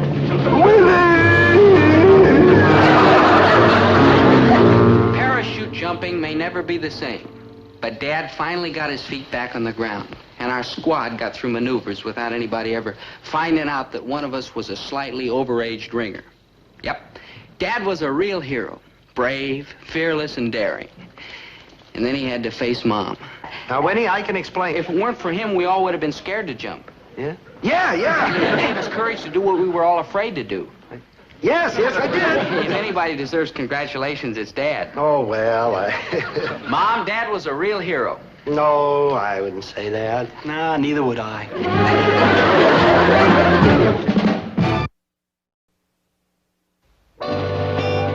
Well, parents, visiting weekend's over. We're back to the hard, rigorous Spartan life. Oh, sure, it was fun kidding around with our folks and relaxing. But we're soldiers with a job to be done. Soldiers with a goal to be reached. Soldiers, well, mostly we're soldiers. I'm no soldier. All through training, I've been like a gallstone around your neck. Maynard, that's millstone around you. See, even you, my best and only good buddy, admit it. I do not admit it. I mean, you're no millstone. Why, you've been making your own bunk for days now. Carrying your own pack. You're a real dog face, just like the rest of us. You're important, valuable, needed. Gee, Dobie. So, come on. Get up off your sack, take a shower, too, and we'll go to chow. Cool, Dobie. I'm with you. A couple more days and we got it made, and I'll make it, Dobie. Oh, hello. To the soap. Hey, Dobe. Hmm? Do I have to? What? Shower? Yeah.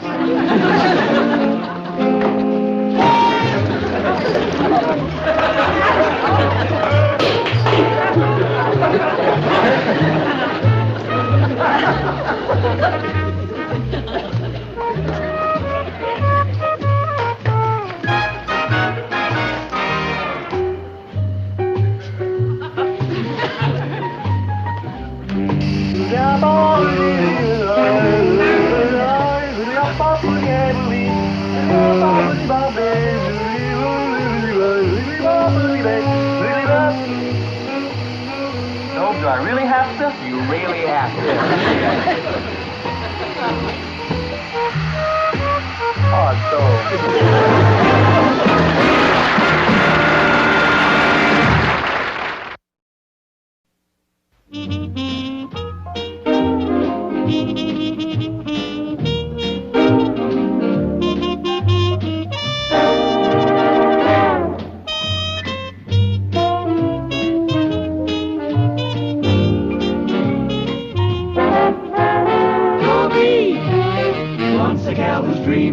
Dobie.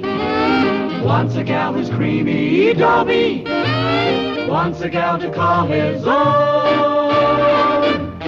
Is she blonde? Is she tall? Is she dark? Is she small? Is she any kind of dream?